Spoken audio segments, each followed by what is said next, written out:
You are about to experience the Drunken Peasants podcast, the greatest podcast in human history.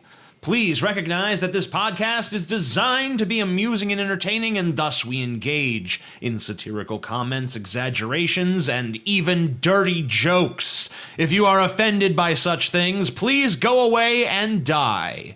If you enjoy this podcast, we ask that you help to support its existence by contributing to our Patreon at patreon.com/DP. Contributors get regular access to monthly private shows, special commentaries, Google Hangouts with the peasants, and more. If you don't want to do that, you can also support the show by visiting audibletrial.com/Drunken Peasants to get a free audiobook and access to over 150,000 audiobook titles, including great selections on science and skepticism. And if you shop on Amazon.com, we strongly urge you to use one of the Amazon affiliate links in the description section of our videos.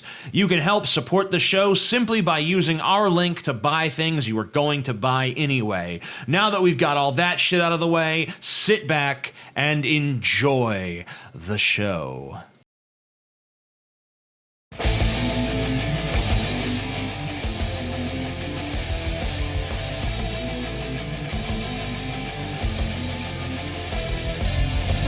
Coming to you live from the frigid armpit of America, this is the Drunken Peasants podcast with Ben and TJ, bringing you opinions of the news from an altered perspective. Suck it! There are starving children in the world, right? Show me a child. Show me some empirical evidence it's happened. Yes, What's wrong with you? Lick my butthole, he laughed. what the fuck is going on? Nothing, TJ. You're garbage. You're garbage, TJ. And now, here are your hosts, Ben and TJ. Yeah. Show me a child. Show me some empirical evidence that it's happened. Both G-Man and Jared from Subway's slogan, show me a child. Dude, I heard that Jared's charitable foundation was a total sham too. Like, they spent almost no money on their purpose and goal, so it really pretty much was just a front to give his friend money. So they but they were spending time on their purpose and goal. Their purpose and goal just wasn't their publicly stated purpose and goal. Yeah. Well, I guess then, yeah, that's true in a way. So yes. Smoke weed every day. I will, thank you. Thank you, song. We will. I'm noticing a little bit of lag. Yeah. Thanks, Time so Warner. I'm gonna no.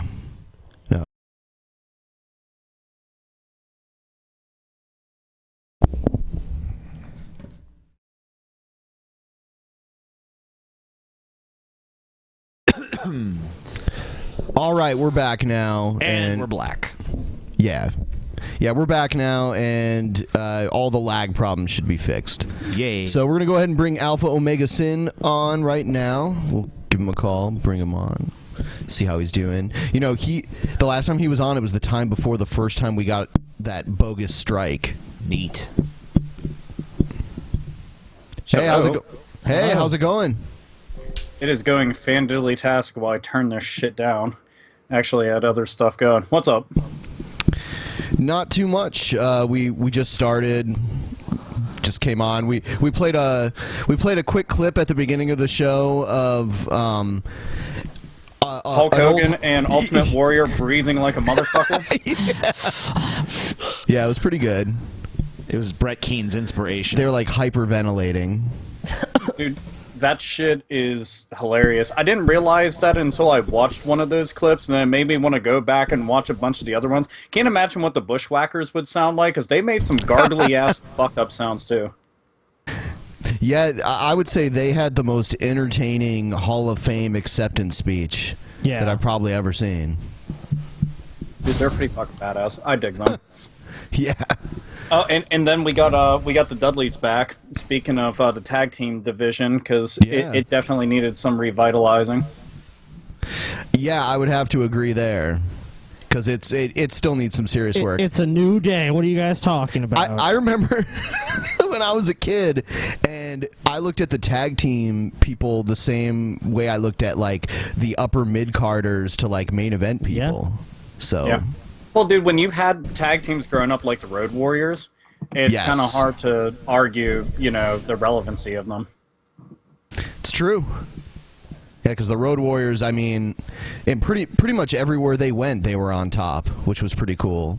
Oh yeah, I grew up with them as the Legion of Doom first before I got to find out about all the Road Warrior shit, just because it was WWF in the house growing up. But I mean, dude, the minute that they came out and you seen them, and they just wrecked motherfuckers. That was their entire MO: go in, wreck motherfuckers, leave, call it a day. That's it. And they had a bitchin' theme too. Yeah. What a rush. Oh man, it makes me sad. I do. I miss those guys so damn much. Yeah, I got to see them when I was a very young kid. I went to see a taping of Saturday Night's Main Event, and one of the matches on the card was the Ultimate Warrior and the Legion of Doom versus the 3 members of Demolition. Really, dude. Yeah. See, people gave Demolition so much shit. Oh, they're a fucking ripoff. Like, dude, they had tons of different gimmicky badassery of the entire thing. Absolutely. I don't know why, but our fans get pissed off when we talk about wrestling. So that's why, like... Are they gonna cry? They're gonna fucking cry about wrestling? It's fake. Why do you want to watch it? It's fake. Why don't you watch something real like Game of Thrones or something? That's true. Based on a true story. To go and inform all the fucking idiots out there who have been saying, wrestling's fake. No shit, Sherlock. Thanks for that little bit of information, because we weren't aware of that for decades now. This entire time, I thought The Undertaker was really dead, and was really casting lightning bolts and shit, and Kane really killed fucking people. Like, shut the fuck up. It's all fiction. Just enjoy it for what it is. Entertainment. Like, what the fuck? Yep. Big, elaborate male soap opera. Yeah, that's what it is, you know what? And I'm fine with that.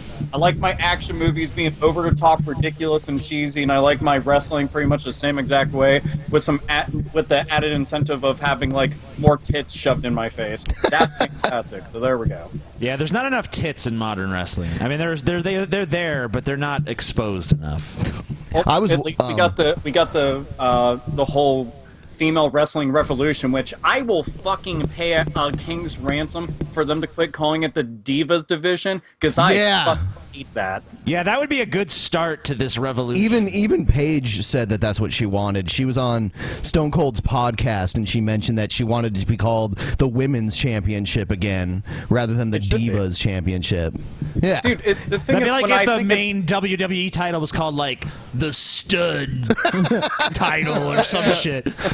Winner of the Stud division. It's like, Well, I'm pretty sure that's probably what Vince actually calls it secretly in backroom meetings, but that doesn't get out into the forefront in front of cameras and for the audience to hear. Okay, we gotta play that thing now. He set it up. Play what? So nicely there. About Vince calling it the Stud division in secret. Play what now? Oh my god. The thing that you decided not to play. Yeah, I took it off the list. Oh, you did. Because you told me not to play it, dumbass. Oh, you're garbage, TJ. I didn't tell you shit. You said you didn't want to play it, and I just said okay. Yeah, okay, as you're staring at your phone. Yeah, I'm like, oh, how about we do this for the show today? I was doing TJ's on his phone, like, research for a future segment on the show. Oh, of course. Yeah, TJ allocates the 10 minutes that he shows up before the show. Sorry, we're just going to do some internal bickering really quick here. TJ was researching the Rice Krispie treat. Yeah, exactly. He's literally become obsessed with them. I'm going to buy bulk Oreos from Amazon.com. I'm on a Rice Krispie binge. Oh, man, we're actually showing up to the show 10 minutes before it starts. That's 10 minutes I could spend ordering Oreo cookies on Amazon.com. Why would you order Oreos on Amazon? I don't know. It's not a good place. But if you do that, you should use Drunken Peasants Amazon affiliate link located in the and description send it to section TJ. of this video. Send it to TJ. Make TJ even fatter than he is now. Hide them from TJ and he'll find them. He'll like fucking. Yeah, How the fuck are we having all this banter about Oreos and nobody's going to mention all the delicious and amazing limited edition Oreos that seem to never show up at the right grocery stores? Really? Those things are crack. Yeah, I know, man. There's so many different varieties.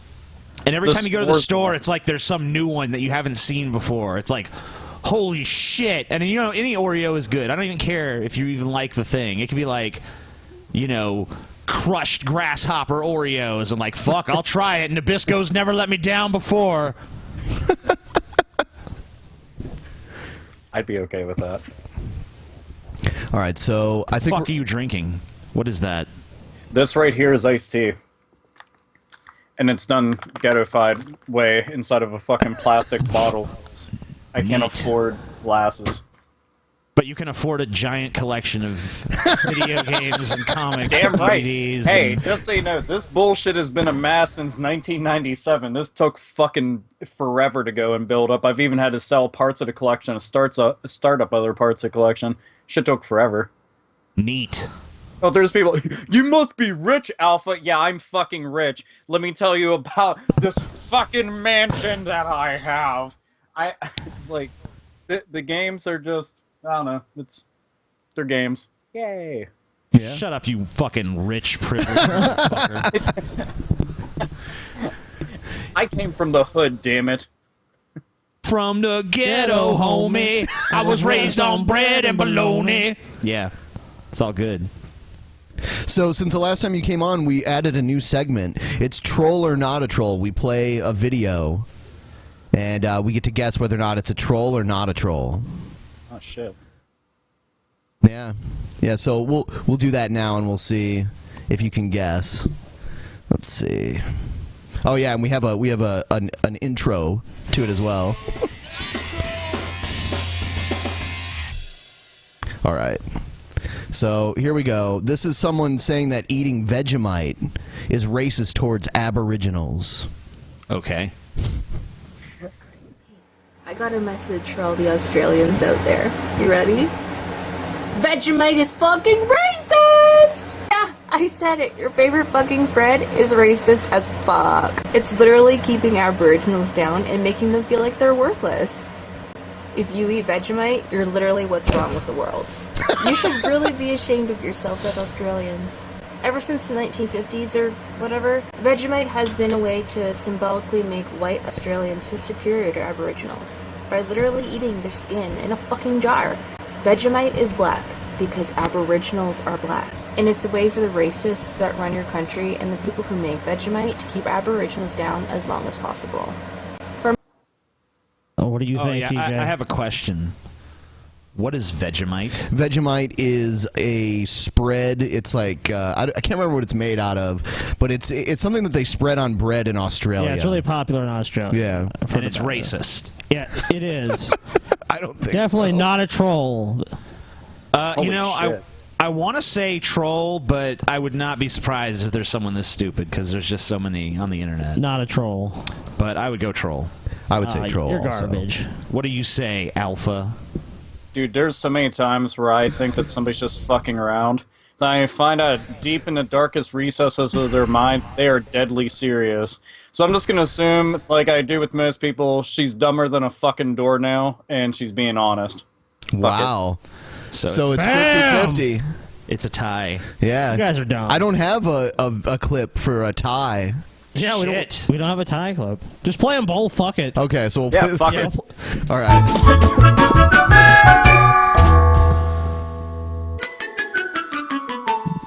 Not a troll. But also a troll. But also a troll. But also a troll. Troll alert. You decide. All right, so yesterday I was walking around in a public place and I was wearing a Super Mario Brothers 3 t-shirt Sure. and I got a compliment on my shirt from a grown man wearing a John Cena hat. That's fucking awesome. And it made me think of Sean's View Entertainment. That guy that we've played before. Yeah. Oh, Ben, did TJ tell you that our good buddy Roosh V reached out to TJ. Did he? Yeah. What did he say? What did he say to you, TJ? He said that I've attacked him on three occasions, and that if I have any balls, I'll let him come on the show. Oh, really? So Roosh V wants to come on our show. Roosh Yeah, V wants he to be does. on the show. I look forward to that if he actually does it. I've also gotten messages from Vegan Gains saying he wants to come on the show too. Maybe they can come on together, and it could be like the douchebag spectacular. We'll discuss that later on. Sure. But yeah, that would be. Who is the bigger douchebag, Vegan Gains or Roosh V? You decide. Okay. So there's a YouTuber out there. He calls himself Sean's View Entertainment. He's a grown man that wears Cena clothing, and Cena never does anything wrong, and Cena's awesome. I think he also thinks wrestling is real too, so he's like a total mark.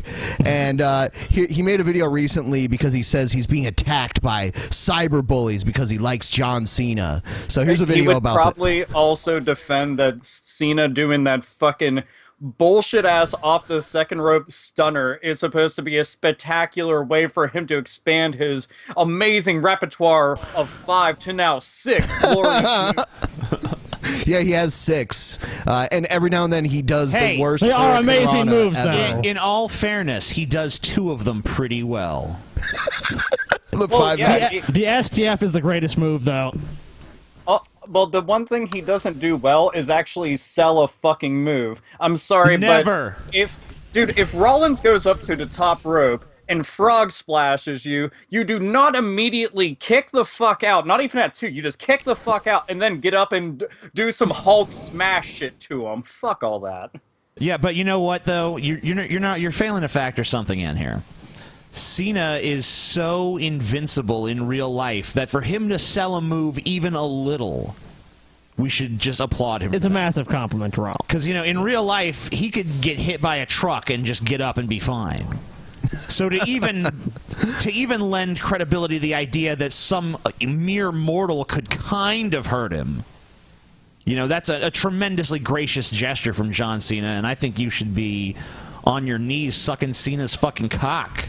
I don't know, if I really want to hurt John Cena, I toss a paternity test at him and then just watch him quake in his boots and fall down.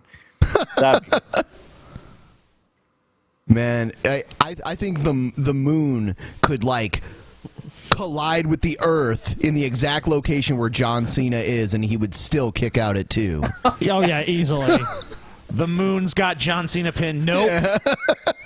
Not today, Moon. Just got the shoulder up. Nice try. All right, so here's John Cena kicked out at 2.5. Sean's View Entertainment. He's actually decently popular for the type of videos that he makes. So here he goes. And by the way, Alpha, if you're not familiar with him, he did whip out his dick in a video one time. So it's pretty crazy. For educational purposes. Yeah, that's what he said. He said it was for educational purposes. Anatomy class. And welcome to another edition of Sean's View Entertainment on YouTube.com. Make sure to like this video and subscribe, where it's always prolific, consistent, and dedicated. Now, this is probably going to be the realest video you've ever seen me. It's coming straight from the heart. Wow. There ain't no script. There ain't no storyline. There ain't no words. Sean's View Entertainment's going to shoot from the hip, as they say. This is a shoot, a pipe bomb, as the internet wrestling community likes to call it. You see, I've been judged for a lot of things throughout my life, and a variety of other people in this life, in this line of work, and what you do online, what you do outside, what you do in work, what you do at school. Presented on Shaky Cam. Yeah. He's moving his desk so his webcam keeps shaking. It's just so distracting. It's like, why is he's doing that on purpose, Scott? Why is the camera moving? Okay. He's part of his He meant vision. to do that. Stabilize your fucking shot, you idiot. You are judged. You are put in this category. You see, Sean's View Entertainment comes on here, and I said I was going to present to you WWE-oriented uploads, news, rumors, headlines, previews, predictions, opinions. Well, here's the thing. A lot of people get judged by the color of their skin, their body type, their looks in general, their disabilities, a whole wide range of things people get put into these different categories, and they're judged. All the things you just named are things that most people don't have a lot of control over. And he's about to equate those things to being a John Cena apologist on the internet. You know, John Cena fans really need to be a protected class here in America. Because they're a minority. Their civil rights movement. So victimized. Protect the John Cena fans. I think that being a John Cena fan should be classified as either a mental illness or a developmental problem. If a kid's like 7 years old, it's like they just need John Cena like rehab. They just need to go to a thing where like this is why Cena sucks. But adults, they need to be institutionalized. Yeah, they need to go to a re-education camp to learn about the truth about John Cena. Not only are they judged, but they're harassed, and then they're bullied, and then they're picked apart, and they're talked down upon. And like I said, I've been judged for a hell of a lot of things in my life, and at no point am I perfect. I've made my mistakes. I've done my wrongdoings. I've tried to go in a different direction. I've tried to improve the error of my weight. Like not pulling your dick out in YouTube videos? Good job. Why are you so obsessed with that, Ben? Yeah, Ben. I mean, did you really? Jesus, you're obsessed. I think with Ben had that video like on a loop. Like, oh, Ben has it saved. Yeah, that's just that scene. It's like, ooh, oh wow, yeah, suck that big Cena fan cock. I'm trying to improve the flow here on this channel. But a lot of people get things misconstrued, and a lot of people right off the bat here on YouTube.com, a popular thing is they won't even listen to the video. They won't even hear you out. They'll read the title, or they'll just dislike it. Dislike.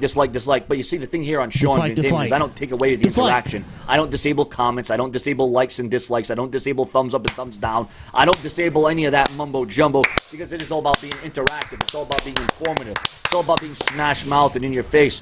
But out of all the things that I've been judged about, this really throws a curveball. This comes out of left field. This is something I never thought I'd be judged upon, and today was really what opened up my eyes. Windbag. So I'm being judged over the last couple of days because I have an opinion. I have an opinion because I upload videos defending and standing up for John Cena, who is... Wow. Yeah, it took him half an hour to get to the fucking point. Yeah, it sure did. But the other thing is, too, John Cena, I mean, it's not like John's... Yeah. No, you don't even want to get into it? Oh, Cena has defeated you once again, TJ. Nope. It's just, I mean, like... I can't believe that he's... What I'm really trying to get at is I can't believe he's flabbergasted that people would attack him for having an opinion on the internet. Like, oh my god, that's unheard of. Yeah, people have opinions on the internet, and sometimes they contradict, and sometimes people get pretty heated about it. I think that's a pretty well-established precedent for the internet. Not something that's like, oh, I can't believe this is happening to me. You know, I'm drawing a blank. People arguing on the internet, I've never seen it before. Are you sure? Nope. You can't see it. Is this some, like, atheist thing or something? I don't get it. Doesn't make any sense to me. Sorry. It's probably a bunch of atheists that don't believe in Cena, too. It's a fad. It'll pass. So I guess our response is, this guy's an idiot, and fuck Cena. And he apparently shops at the Church of Cena. Yeah.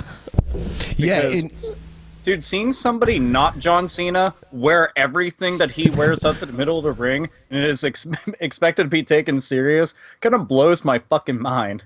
Yeah, Kurt Cobain style, just... He does unboxing videos where he unboxes, the stuff he got in the mail, like the newest Cena gear that just came out. Is he like a Cena shill or something? Yes, and he defends pretty much everything WWE does too. Yeah, he's a fucking shill is what it sounds like. He just basically shills WWE bullshit.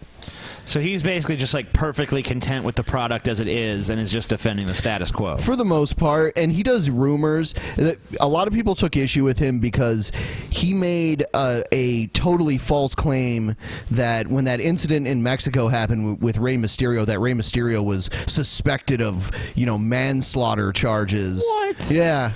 Okay. I really hate when people just take shit like a news story, then just fucking basically tell you some rumors and like, this could happen. It's like, where's the evidence for that? Is it actually being reported like that? It's like, no. So he basically just did that for publicity. Yeah, he's basically what used to be called a dirt sheet. He just reads the dirt sheets. So he's like the YouTube dirt sheet, basically. Okay, makes sense. You dirty little sheet. Yeah, so I guess we'll move on from Moving on. Cena Jr. All right, so Bye, Cena Shill. someone recently made a video challenging TJ, Jacqueline Glenn, and Cenk Uygur for some reason. I don't And get the why Easter Bunny. I don't get why he's included in this. I mean, I don't get why any of the people. We're totally three disparate people. I think that it's just trying to get big people, like big atheists or types on YouTube to respond to them. and well, TJ and Jacqueline Glenn actually kind of know each other in a way, but Cenk. Yeah, I've never met Cenk. No, I've never talked to Cenk. Cenk has mentioned me a few times, but that's about it. Yep. So who made this video exactly? Skeptic Fence. So someone involved with the I Skeptic think he's been on the Fence. show before. Yes. This guy. Really, really early when we Yeah. first started. Yeah. yeah, I remember when he was on. All right. Here's the video he made. I guess it's regarding the shooting in Virginia that recently happened. Yes, correct. Hey everybody, Live Life 8072 here. Just a quick video on what happened today in Virginia, where a guy came to a live interview and shot and killed Allison Parker and Adam Ward. Now, again, I'm not going to go into too much detail here, but this video is actually a challenge to the amazing atheist Jacqueline Glenn and Cenk of TYT, the Young Turks.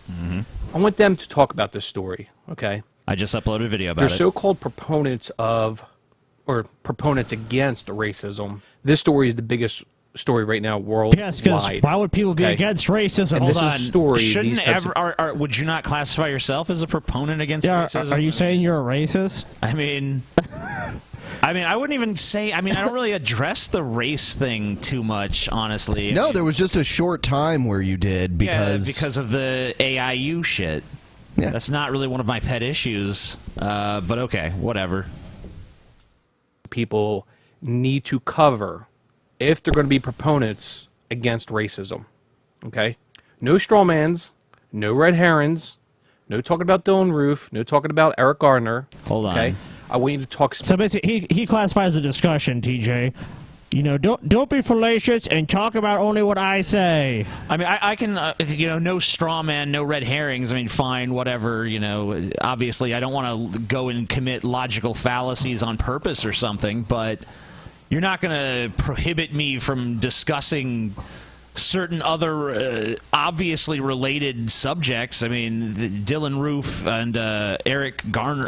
Maybe not Eric Garner, but I mean, Dylan Roof, certainly you could bring him into the conversation. Why the fuck can't you? Any relevant information should be admissible in the conversation. Right. I mean, if there's some point that ties to that event, then why not make it? Why should there be these artificial restrictions on where the conversation can go?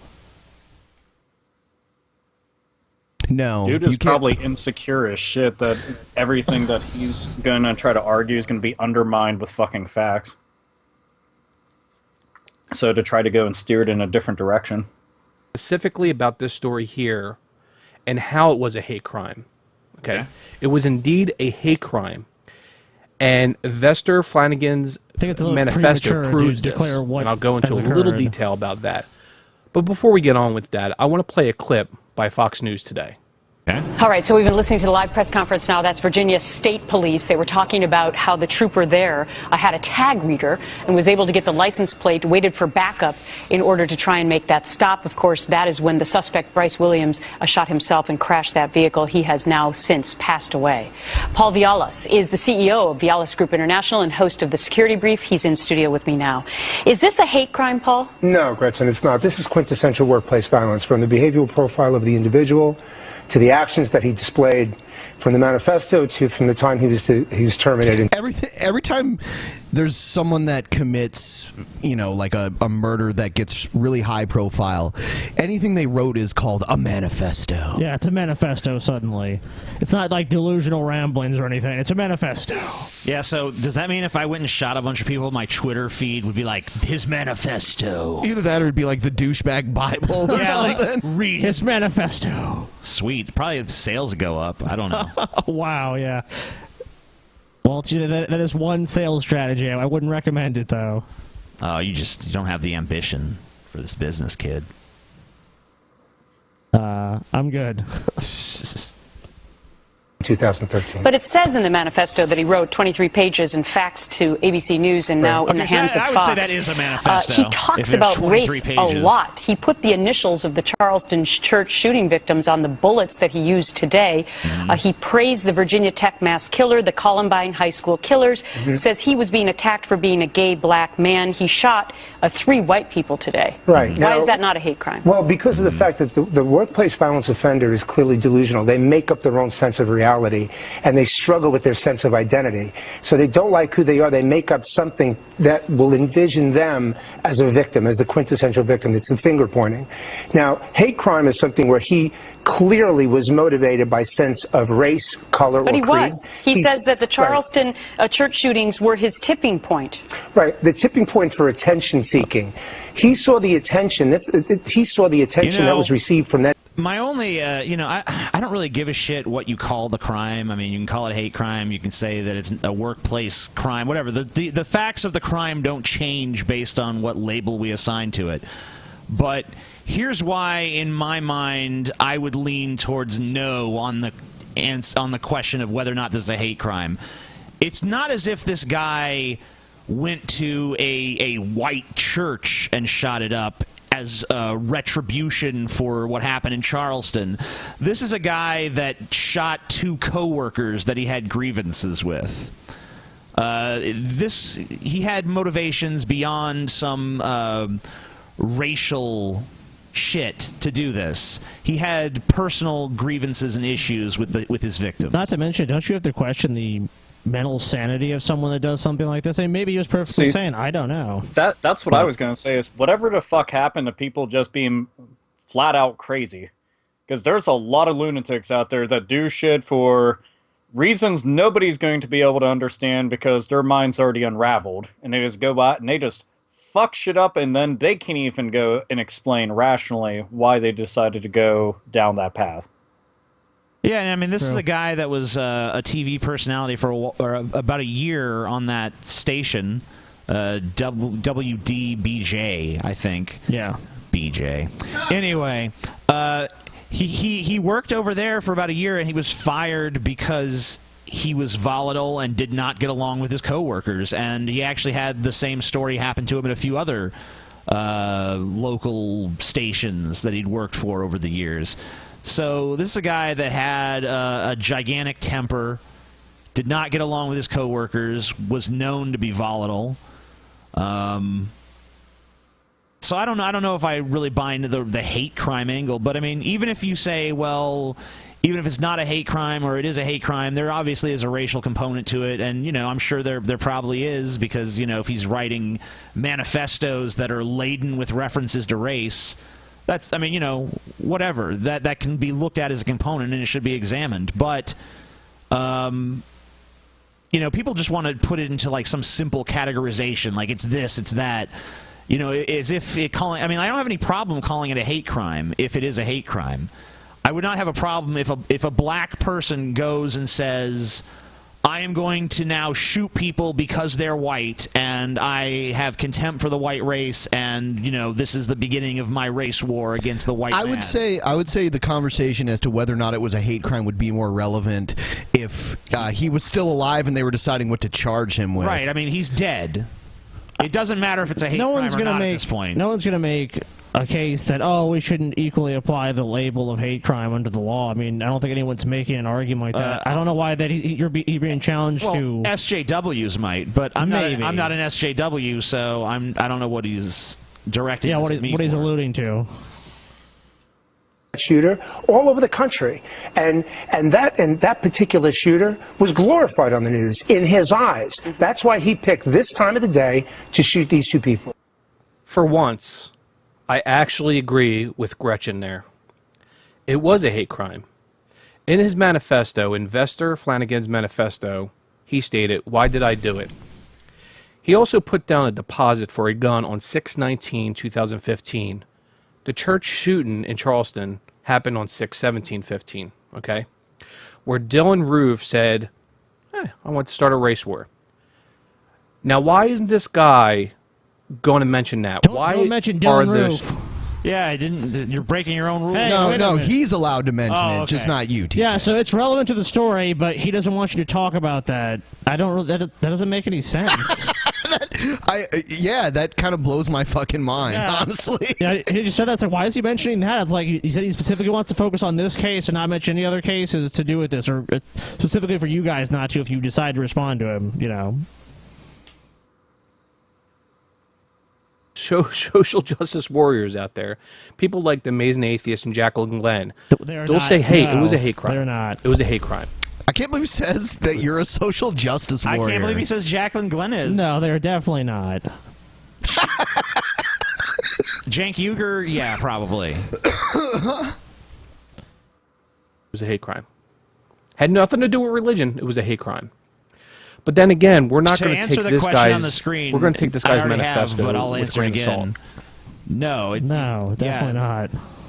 I don't agree with that statement. I would say that it is a hate crime, regardless of the race. What have you guys ever said something to the contrary to that? That's why I'm never. Yeah, I mean, it's like there's a video with TJ's all like, "It's only a hate crime when it's a white person killing a black person. That's my opinion. I'm TJ. Bye."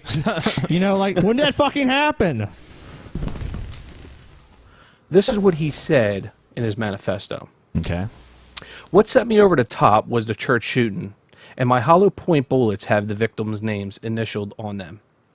Now, it's unclear who the initials were, or who the victims' initials were, I should say. It was obviously the He woman also who was his says, primary target. As for Dylan Roof, you delete it, probably motherfucker. You want a race war? Delete it again, probably said motherfucker. Bring it on, you white? Delete it again, probably motherfucker. Okay, fine. He we said get it. It's Jehovah probably spoke to him, motherfucker. telling him to act. Okay. Jehovah. Now, so I see a hate crime as God was talking Why to aren't him, we too. blaming religious people?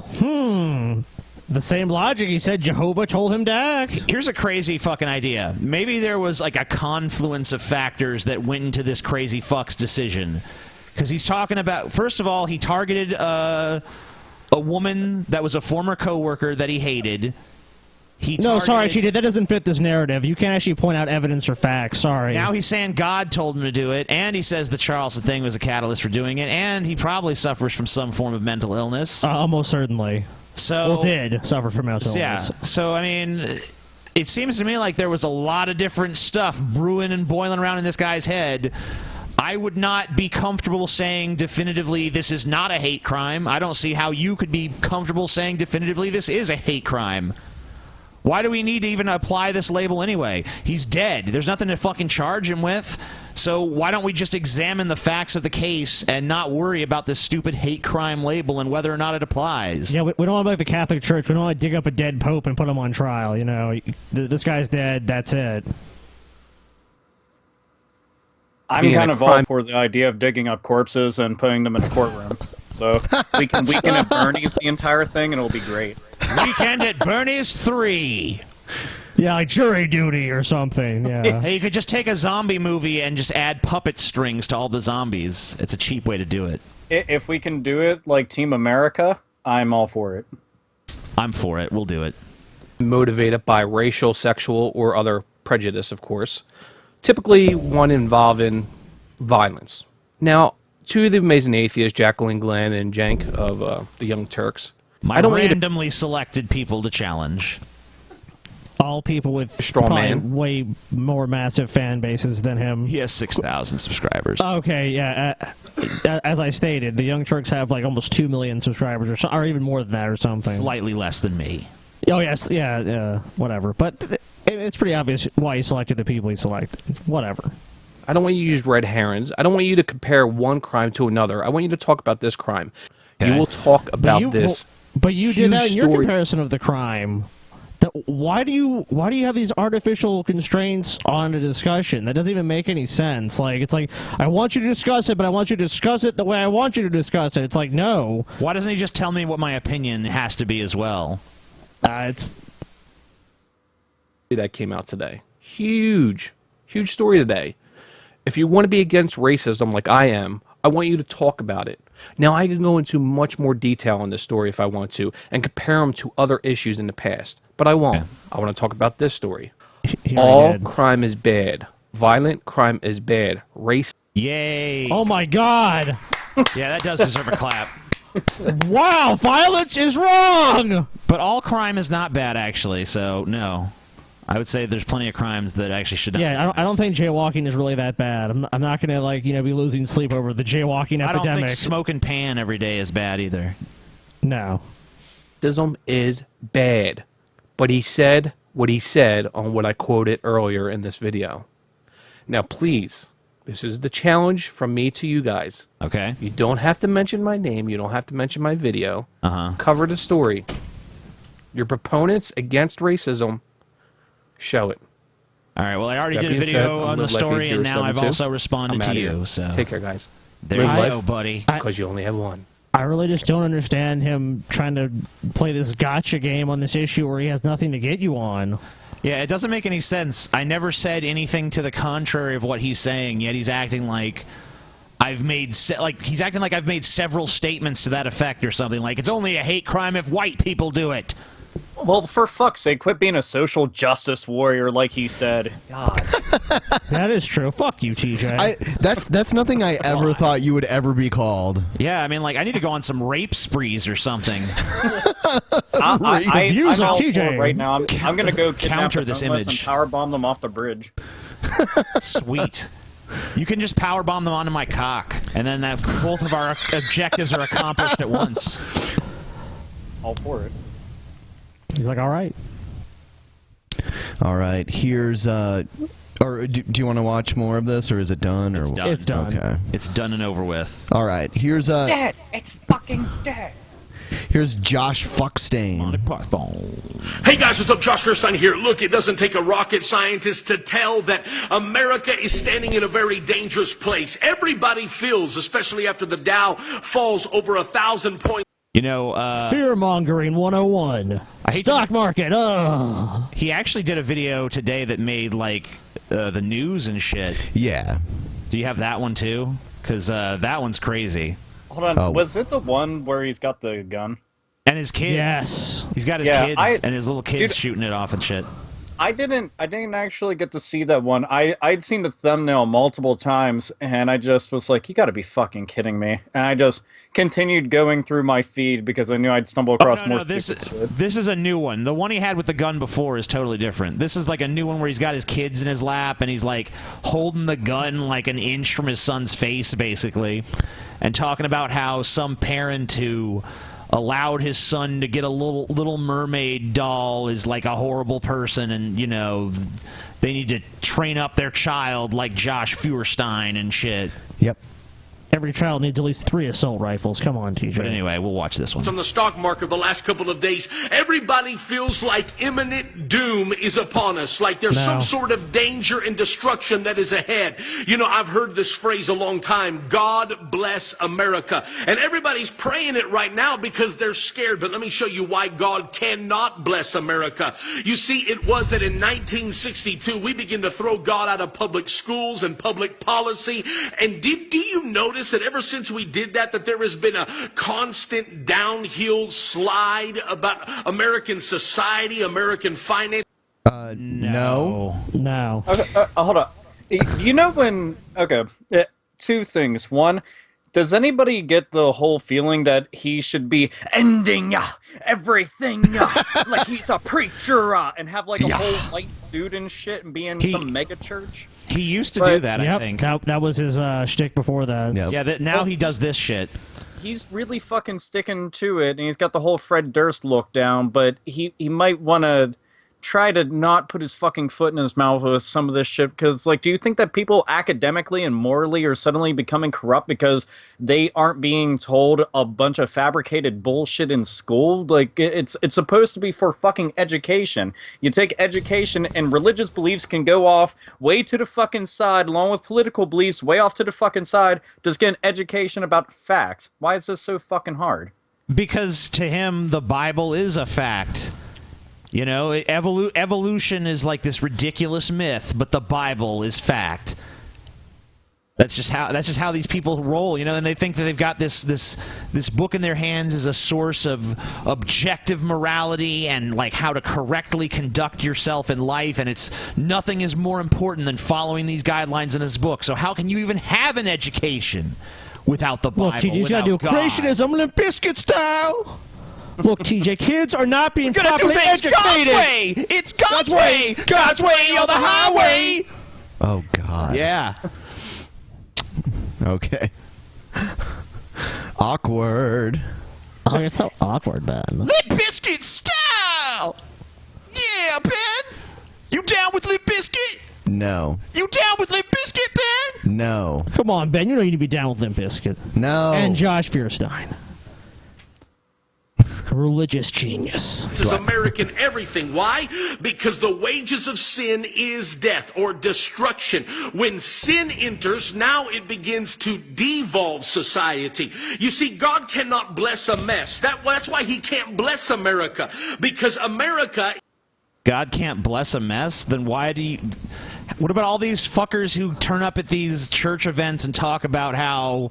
You know, I was a drug addict and I was fucking 23 whores a night. What about all these good Christians? And now I'm a good Christian. Dude, what about all these good Christians they found on like Ashley Madison after they had their database leak onto the internet and like the deep web? It's like, huh. There's actually some prominent YouTube Christian guy that was actually busted because of those database leaks, and it's like, look, we live in this Christian nation, but yet all these people are joining this site to have extramarital affairs but they're sitting in these church pews and going, oh, well, I would never Scotty, do that. You're supposed to do that stuff in secret and maintain outward appearances. Oh, okay. So you're saying their beliefs are not deeply held or sincere? Wow, that's wonderful to know. Well, they just do bad stuff, and then they talk to Jesus later, and Jesus is like, I understand, bro. We still cool, dog.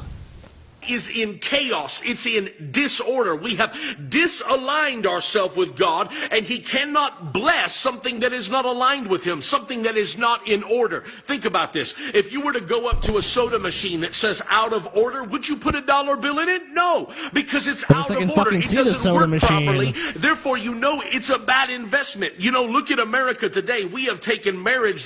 America's like a bad soda machine that God doesn't want to put $1 in. The best analogy ever. That God created, and it is devolved, it is degenerated, it's disgusting is really what it is that now that we have made marriage something that God never intended for it to be, and when we're out of order, God says, I can't bless you. And now, in fact, going all the way back to the story of Noah, remember Noah? The Bible says he lived in an evil, wicked, and perverse generation where they called evil good and good evil. Notice that we live in a generation that celebrates Michael Sam but curses Tim Tebow. I really want you to think about that, because we live in that kind of America, and that's why God cannot bless us. But notice he literally says God cannot bless us. If I was God,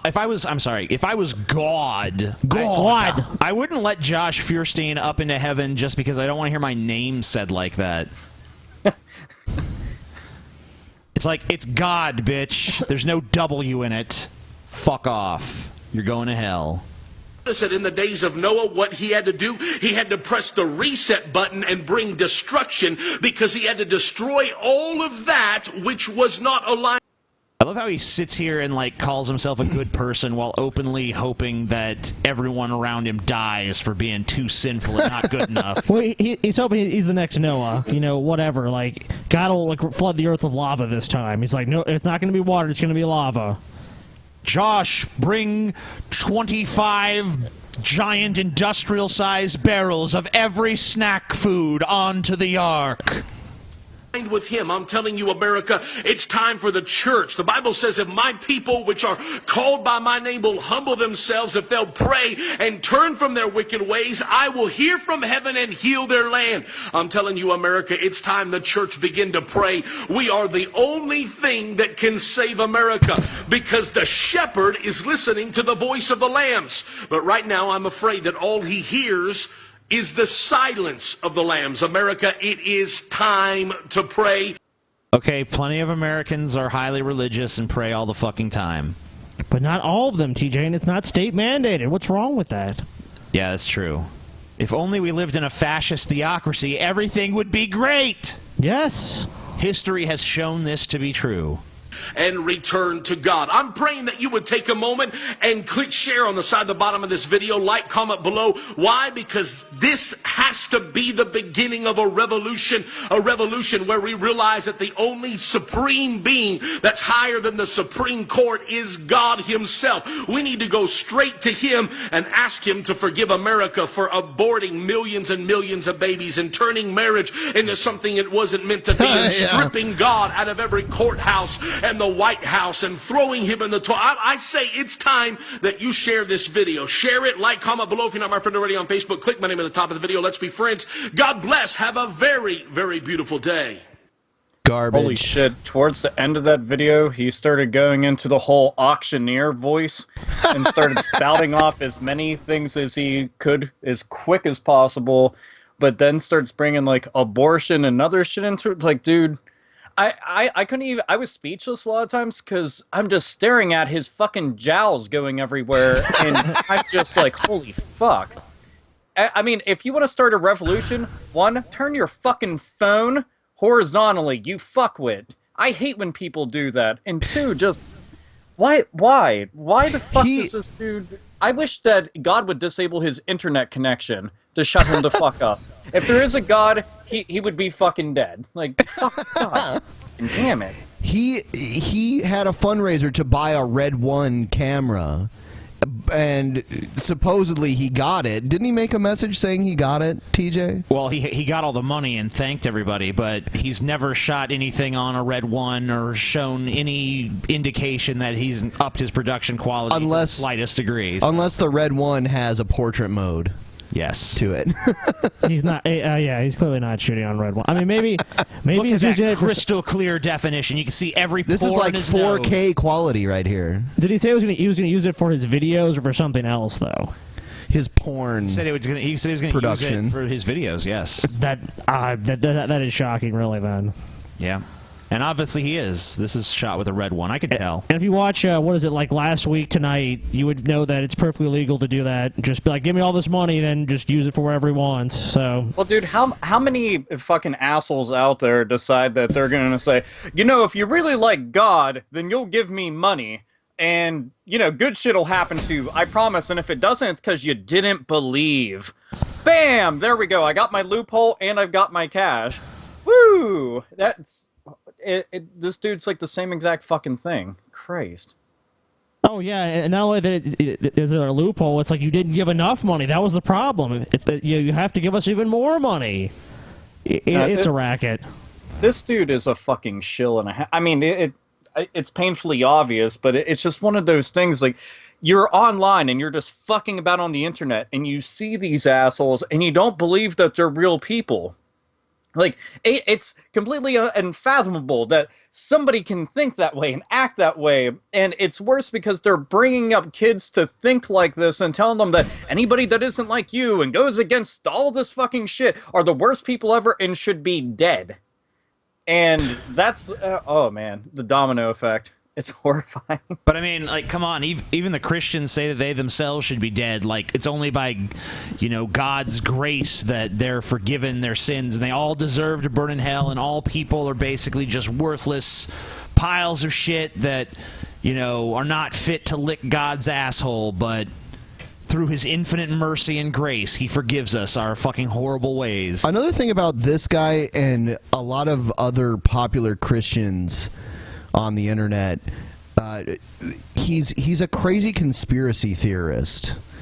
You know, he drives around Walmart and is like, they got Walmart closed for some reason. Must be population control. There's military vehicles parked out back. Yeah, we later found out that it was actually because Walmart was doing some union busting.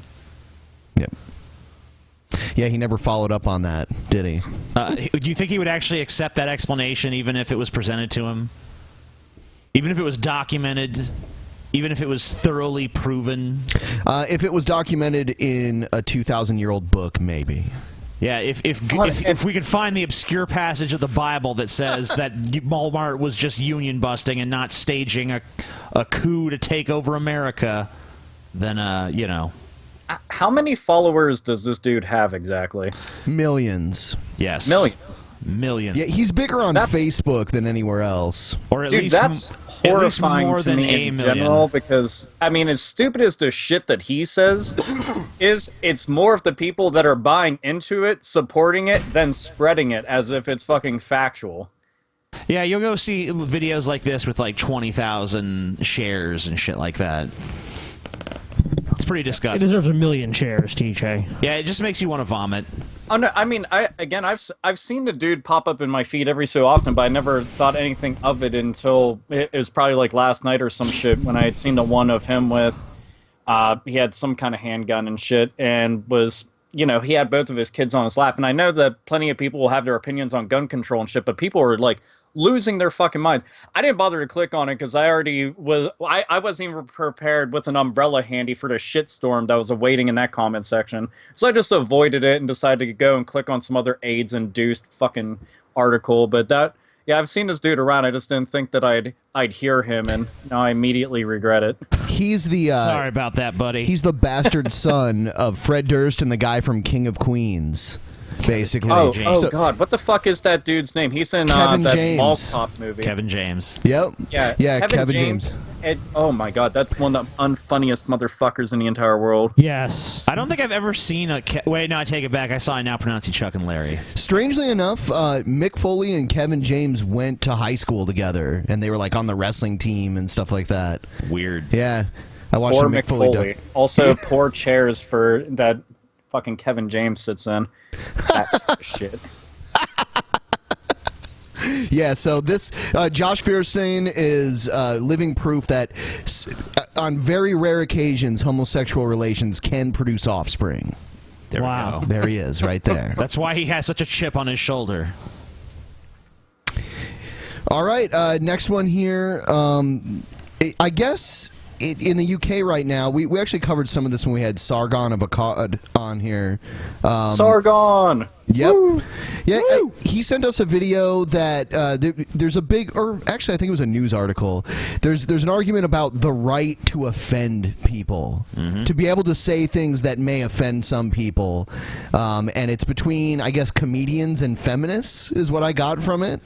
Neat. So here's a feminist speaking, opposing freedom of speech and the right to offend. So neat. I'll turn down this intro here. Oxford Union Society. Yeah.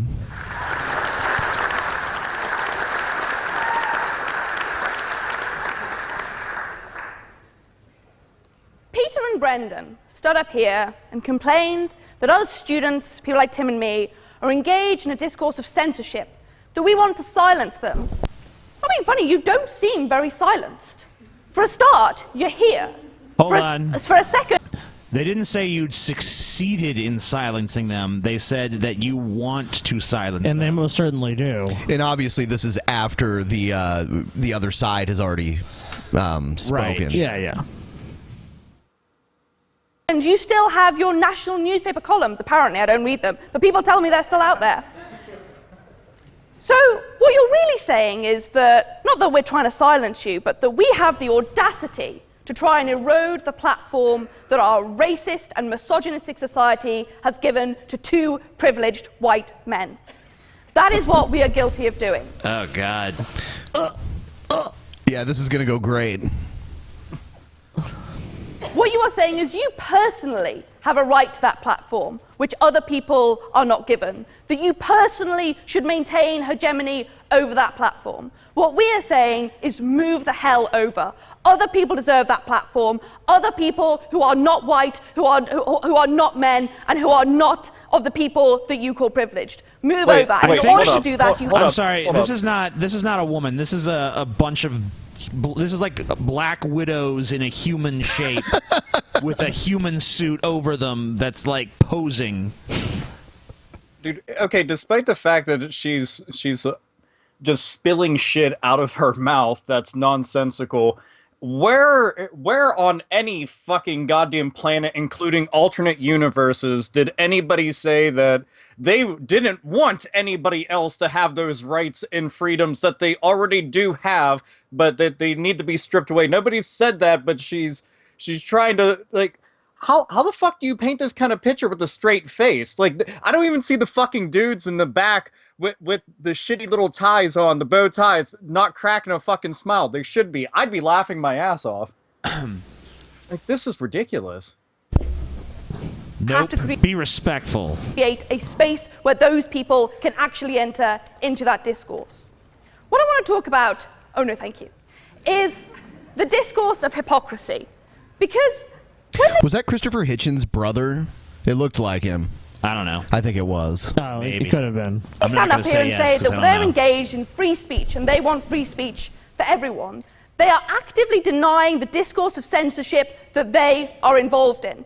Brendan, when he refuses to recognise trans people's preferred pronouns and actively misgenders them in his national newspaper columns, is engaged in a discourse of censorship. He is saying, this is language to which I object. No, he's not. He's making his own editorial decision. Yes, and obviously we don't agree with that, but it's his right to say it. Yeah, I mean, like, I don't understand. What's the problem? He can have his opinion and he can have his sensibilities, and you're free to disagree with him and say that's bullshit and he's an asshole and whatever else you want, but it's not censorship.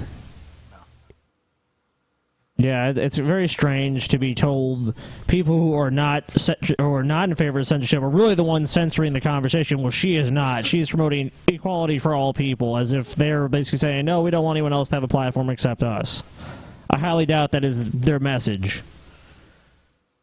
People calling themselves she when I think they are male is a language to which I object. I'm not going to recognise it, and I'm going to say that it is wrong. That is engaging in the discourse of censorship. It's also so arrogant to engage in that discourse when you are not a stakeholder in it. It matters nothing to you whether or not a trans person chooses to identify in whatever way, but you are so arrogant as to think that you are allowed to censor them from doing that. You are so arrogant as to think you are allowed to have an opinion! No, thank you. I'm coming to you. Don't worry.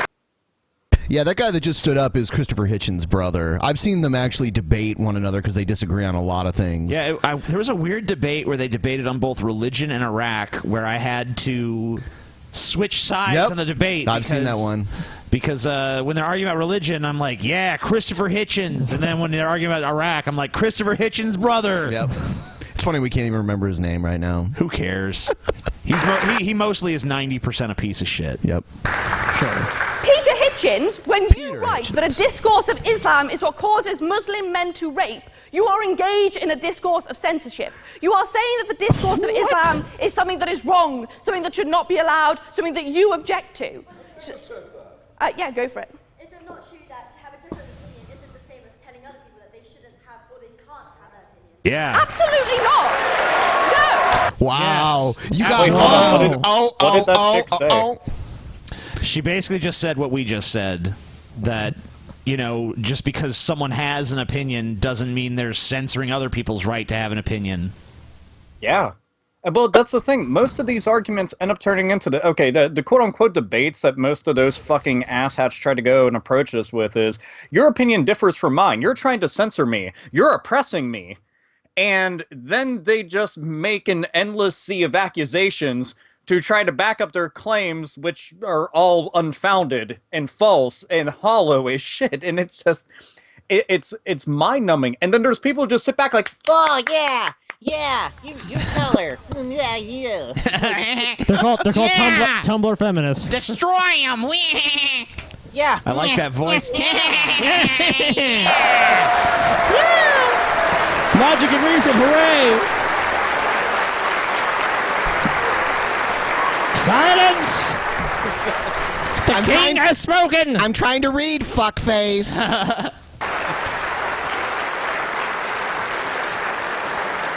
Yeah, they're still clapping for the bitch that just owned you. Oh wait, I guess it's because she's a poor woman who's just, you know, so deluded, and all those men just fucked up her mind, and she's oppressing herself. She's not upholding common sense or anything like that. Oh, perish the fucking thought, right? It's like automated misogyny. You can see it written all over that fucking grimace-looking bitch right there. Her face is just, damn it, logic. I wasn't expecting this. That wasn't part of the plan. God. You're a mean one. Let me tell stupid you bitch. how a difference of opinion would work. A difference of opinion would be for Peter to say, I am not a Muslim, but others can be. That is a difference of opinion. A difference of opinion is for Brendan to say that I am not someone who is a transsexual, but other people, if they are, that is something that I respect. That is difference of opinion. And I'm going to talk to you exactly why this engages in this discourse of censorship. Fundamentally, the purpose of free speech. So we've now seen the arbiter of differences of opinion. Yeah, and well, we have differences of opinion about what constitutes differences of opinion, apparently. But then you're pro censorship. As to the Islam thing, yeah, I think you can definitely make ties between Islamic doctrine and rape. I think you could probably do it with Christian doctrine too. So sure. I mean, we're talking about books that were written in times where, you know... That was all seen as normal. Right, like, that's spoils of war and shit, so, you know... It's an instrumental good. It's not like... Because if you're saying something to yourself in your room, it's meaningless. It's about creating meaning for societal change. It's what Brendan wanted to talk about when he was like, lags, mags, that's equal to what Shelley did. I mean, whatever. But the purpose then is to further democracy. It's to say, be able to challenge power and to be able to speak truth to power. It's not about being able to shut other people out. And the problem is that the platform at the moment isn't equal. It's not the case that we all have the same privileges, that we all have the same access to national newspaper columns, that we are all listened to. Okay, I mean, the fact so that wait we're a all minute. here and so privileged. Have you ever heard of this thing called the internet? Internet. Nope. No. Actually, actually, we can all syndicate anything we want nationally and internationally, for that fucking matter. That's what we're doing right now. Yeah, we've done it. There's no major media outlet sponsoring us. There's YouTube as a platform, but it's pretty equal opportunity. There's crazy feminists, there's crazy Christians, there's crazy atheists, there's crazy fucking everybody on this shithole. And isn't that an equal platform? Yes.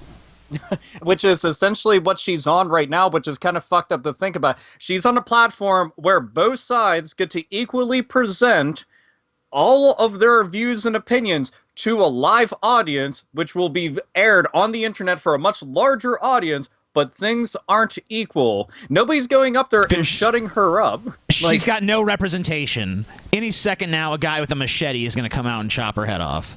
Well, she's going to end up having to go and, like, claim rape, because the one chick that came and stood up and put her in her place definitely raped the shit out of her audibly. So maybe she can go that route and try to go and get some sympathy claps. You trying to make light of rape, AlphaOmegaSin? That's your fucking problem. She just totally think got fucking raped in that comment. A feminist hit squad's coming after you now. Was she raped in the ass? That's the question. I think it was more raped in the ear, maybe in the frontal lobe, somewhere around that section. Frontal lobe ear rape. Ear rape is a serious crime. That's something on Pornhub. Rape lobotomy, the name of my new punk band. Everyone come check us out. So there's an act of privileging people when you give them a platform. And the problem is that when you engage in the discourse that these men do, when you say that other people are lesser, that their choices are lesser, and those are the people that are least privileged in those society, that is when they are unable to engage in our discourse. What we want to do on our side is bullshit, assertion, But here's the thing, okay? Let's say there's a society, right? And there's a opinion that 80% of people hold, and let's say there's two major opinions, the sides. We can make it a right and left paradigm, whatever. And then there's some more fringe people off to another side that have these different beliefs. Well, of course, there's going to be more media representation for the two sides that more people are part of.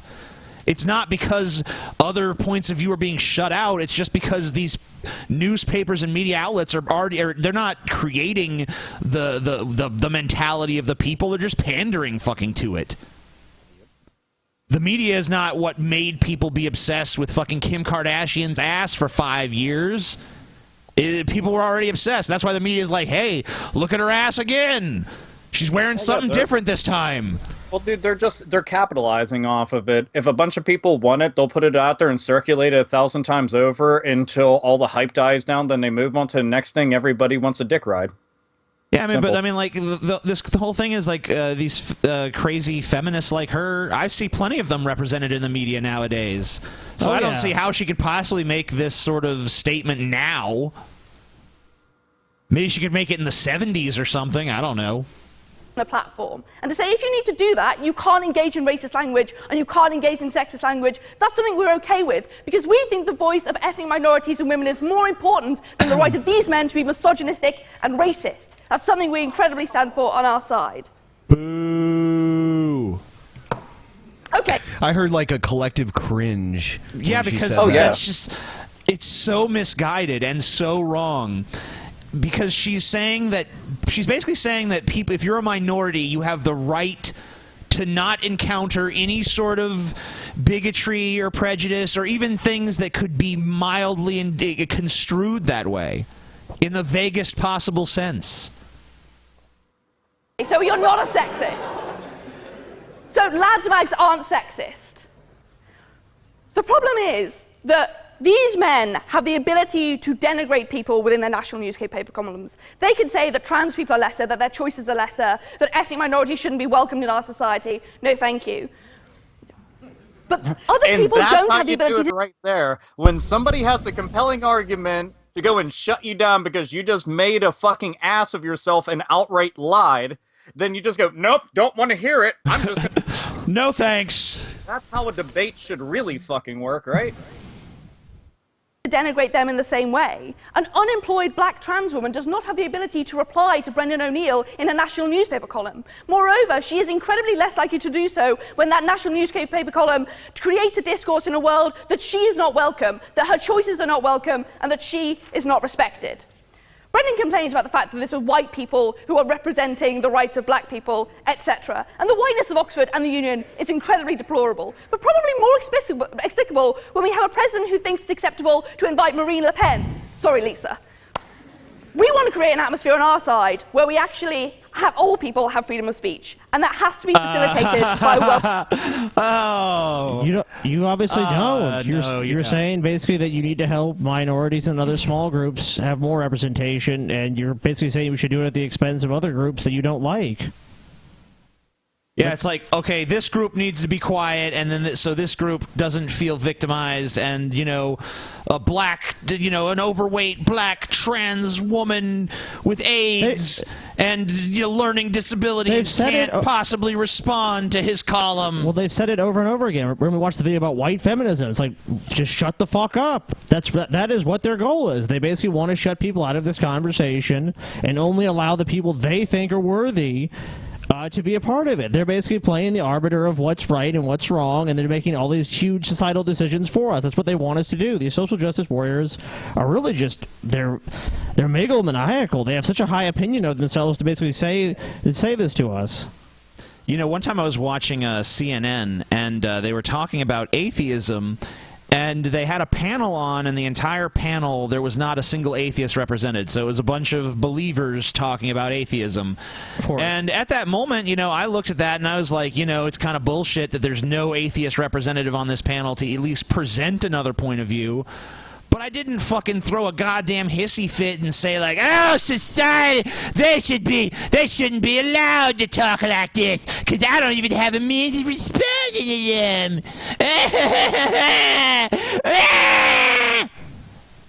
Welcoming atmosphere. I'm still astounded at the fact that I don't know the one dude's name that had stood up. You said it was the brother of somebody. What was his name? Peter Hitchens. Yeah. Okay, when Peter Hitchens stood up, I'm still just in complete awe that he went to directly respond to an accusation that she made, which was obviously very fucking out there, and would not let him speak, but is saying that people like her and minorities and a bunch of other people are not allowed to speak, but she's shutting people up so that they can't not only defend themselves and correct her in her bullshit and her fucking lie. I'm just... like, it's a group of people literally picked her to be their representative and say all this shit. That's even worse. Like, this whole thing is a fucking, like, an emptied out clown car. Wow. And the problem is the best description I've heard so far. Actively perpetuates censorship of marginalized groups. Why? Because the lads mags that Brendan wants to talk about are the things that perpetuate a discourse that women's voices in the public sphere are less worthy. It's the sexist discourses that you get in lads magazines which create the atmosphere in which men think it's legitimate to tell women who publish on the internet, to tell women journalists and women politicians that their voices are less meaningful, to sexualize and denigrate the appearance of women. And this is the thing that stops women from Okay, speaking. hold on. Every journalist everywhere on Earth that has any sort of readership or viewership, or any entertainer, anybody who's fucking putting an opinion out there whatsoever, is going to be attacked, is going to be dismissed for some reason, is going to be denigrated by some group that fucking vilifies and hates them. Every person who has ever made content of any kind is going to get that. I've gotten that, Ben's gotten that, Scotty's gotten that. I'm 100% sure, without even asking him, that AlphaOmegaSin has gotten that as well. Every fucking day. Yes. If you do this kind of job that we do, then you are like bathing in this shit But TJ, constantly. feminists should just be immune to that. It's like, oh, well, we're women, so they're only doing it because we're women. No, they're doing it because they're assholes, and they're going to fucking find some reason to hate you. It's ridiculous And in your case, to go it's not and too hard. try. Like they want to say that they're immune. Like I grant myself immunity to ever be criticized or to even ever have somebody go and try to counter my points or argue me. Fuck you if you do that. You should be thrown in jail, shamed, dragged through the streets, fucking beaten profusely. And during this debate, I'm going to make sure that you are hushed the entire time. Oh, but when the other side ever gets to say or do anything, there's a round of applause and I look like a damn fool. And there's also a lot of sighs every time I get done speaking. This fucking tub of shit right here. Wow, I fucking hate this bitch already. Speaking out from stops women beyond the internet. This is the thing that creates Gamergate, where men think it is legitimate to threaten women with violence if they don't shut up. And this is the discourse to which you are Yeah, that's a completely accurate characterization of Gamergate. I'll find you. Savage men like, bitch, because you said something I don't like, I'll shut you up through violence. That's exactly she summed up Gamergate better than anyone ever has. I'll find you and take a selfie with you and run away. You guys already know what Gamergate is. If anybody's even listening to this and is somewhat just confused by it, Gamergate is just people wanted to go and hold all of the people within journalism to the same fucking standard. That's what it started off as, and then spiraled into some other fucking mess, and then accusation after accusation after accusation was made with fucking hashtags galore and a bunch of other fucking crap, just turning into a mess. And this is another fine example of the uneducated fucking simps out there that decide to go and just use a popularized word, and it's like, this is what it really is, so now you know that's what those people do, so when you hear it, oh, they're fucking terrible. It's just... Yeah, for those of you who don't understand what Gamergate is, I will explain it to you. Gamergate is basically the Nazis, but women are Jews, and instead of, Weimar Republic, it's like the internet, and that's what Gamergate is. Yes. Oh, and we will immediately exclude the fucking shit tons of women who are pro-Gamergate because apparently they don't fucking exist. Have you ever heard of a little term called internalized misogyny? Don't fucking exist. Internalized misogyny.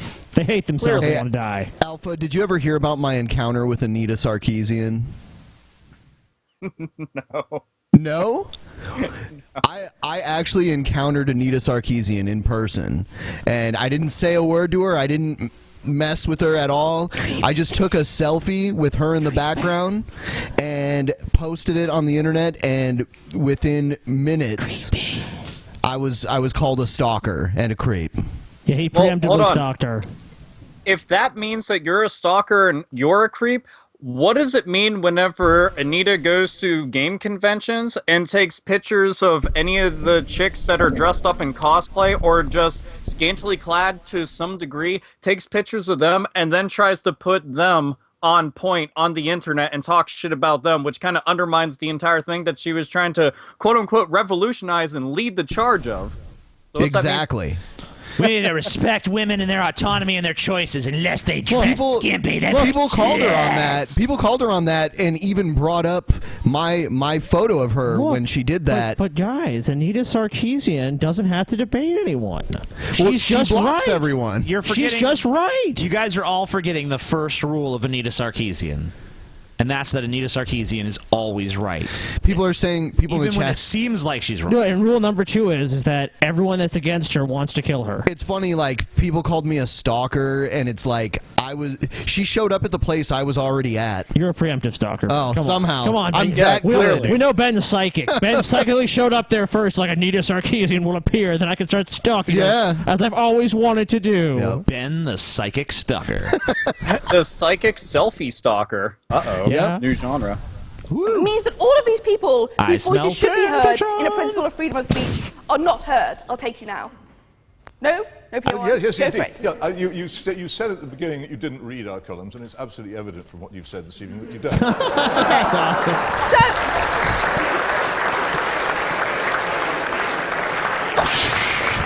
Don't worry, I do my research. And the thing I'm referring to is what Peter Hitchens said about the rapes that occurred in Oxford. Obviously, the fact that these were... I do my research. Alright, so this is a stand-up comedy routine. This is the whitest kid you know. I fucking knew it the whole time. Oh man, good shit. Good shit.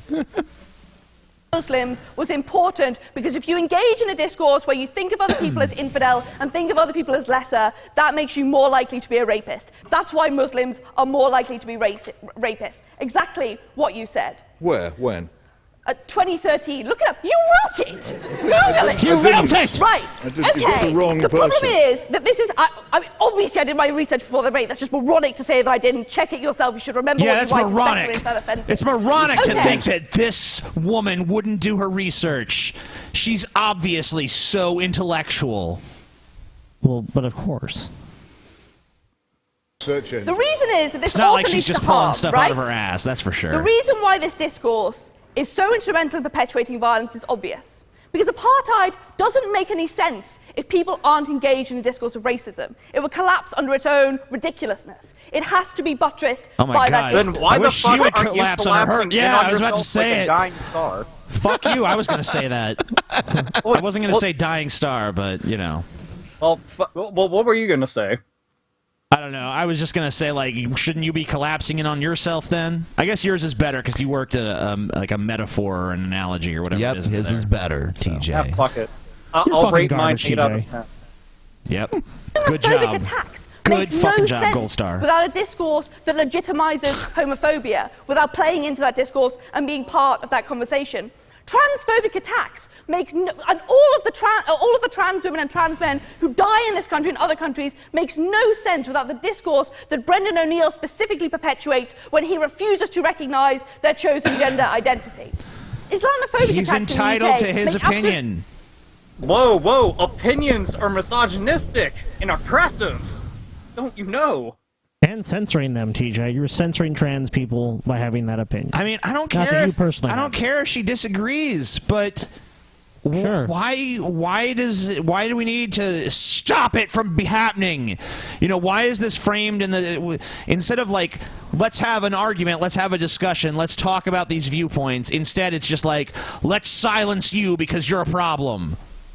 Dude, and so many times he's been sitting back like this as if he was trying to get into a fucking coffin because her stupidity was just pushing him away. Just like, oh, damn. He's like, can I get Poor bastard. a seat further away, please?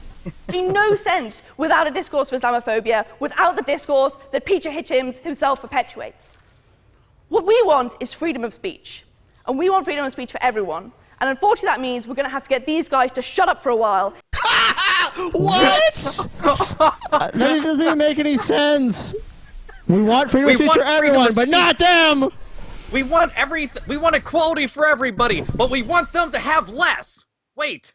No, yes, I did my research. The grape has spoken. It reminds me of Animal Farm, you know, it's like all animals are created equal, but some are more equal than others. Exactly. They're only as equal as my opinions allow them to be. Oh my god. How can this even be real? It is. I feel like I'm being punked. This seems like a fucking sketch. I'm not kidding. I refuse to believe that, like, if somebody paid her some shit, or there's gonna be somebody jumping out of a cake or some shit, or, like, balloons fall down the ceiling. Like, guys! No one can be this stupid. It was all a fucking elaborate gag.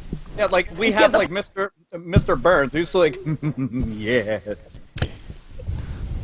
Release the hounds. I fucking wish. Platform to someone else.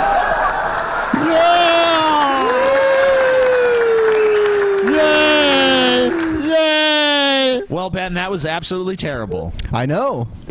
That was the worst fucking thing on here. That's what we're all about. You know? It is.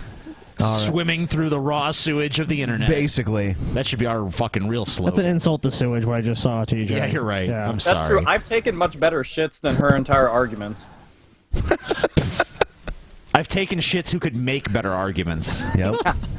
But if she would argue with the turd, I did my research, and then mine would just go down the fucking hole. Poor little nugget. What's next? Next, let's see. Is it time for Craigslist? Yeah, sure. Yeah, we can do that. Craigslist. Yeah, and actually, someone did make us a Craigslist intro. Is it any good? Yes, and I'm going to use it. Sweet. They told me not to plug their channel and just say their name. Unfortunately, I had to clarify what they wanted to say, so they'll get a hold of me and we'll get all that straightened out. But I'm going to use it in this show. Thanks, person. Yes, for sending it to us. Thank you, individual. Crazy Craigslist ad! Yeah, that's it, baby. Oh, yeah. Sweet. I love it. Yeah, I think it's pretty good. Okay, so here we go. And I'll read this one since it is my post. Okay. Oh, of course. Looking for a well-endowed, long, thick cock. Thick load. Multi-load. Multi-load. Multi-load! There you go. I am interested in the well-endowed, long, thick cock, thick load, multi-load for tonight to have some mutual fun with and get off together. If you have some of these qualifications, long, thick cock, thick load, multi-load, please email back. He knows what he wants. Dude, I really think, like, I like the way that you read it, but I feel like it needs to be read as the people who do the Monster Jam shit. Like, this Sunday, long thick cock. All right, you read it again. Multi-load. Read it again in that voice. Kids get half off if you were Jared from Subway. Like, just... I'll read the next one here. Read it in your Obama voice for no reason. Jerking off. Okay, ladies, I'm jerking off right now. Looking for girls, age 18 to 25, that want to come over and get into your panties and watch me jerk off. 50 in it for you. No fat chicks. No fat chicks. Yeah, he draws the line there. No fat chicks. Tell me what color your panties. I'll see if I choose you. That's a weird determining process. You gotta see the color of the panties. All right. That's how you know if the woman is any good, the color of the panties. Yeah. That's how it goes. Here you go, Scotty. Yep. Oh, wow, thanks. All right, I'll read it. I'll read it. Okay. Drive to me for scat play. You drive to me in New Jersey, so that's your first mistake. Near a great adventure. I take you in my garage. You'll have a great adventure, too. Yeah. I take you in my garage and pee and poop all over you. Damn. Sold. I slap your cunt. Oh, it has to be a woman, sorry. I slap your cunt and make you come. Then I fuck you, come in your mouth, and come in your mouth. Then drive... Then drive you home with my pee and poop all over you. What does it say? Gel hair what? GL hairy construction guy here. Okay. And he's 45. I just want to say, I'm almost 100% certain that is a Sonic the Hedgehog fanfic from DeviantArt. No, don't. We have a rule on these Craigslist ads that they're all real. Oh no, it reminds me heavily of a bunch that I've fucking seen, and it's horrific. All right. So next one. Alpha, you want to take it? Oh, of course. Clearly, gotta go with this. All right, let's see. What do we got here? Let me finger your ass. Lady. Ideally, while you poop all over my finger, or at least when you are super full inside. If you are not ashamed to do this with me, I will find 300 reasons to make it worth your while. And hopefully, we can do this more than once, and even on an ongoing basis. Let me know if you're interested. Thank you. Also included a smiley face. And that's... You read that like the guy that tells you what the next episode of the anime is going to be. I was going for Duke Nukem on his dying fucking deathbed, whatever. Dying deathbed. His dying deathbed. It's better than a deathbed. It's a dying deathbed. Deathbed, the bed that eats people. It's like Christine the car. It kills you. Sweet. There actually is a movie called Deathbed that is about a killer bed. Well, they do have that one horror movie about a tire that goes around killing people. So there's that. Rubber, yeah.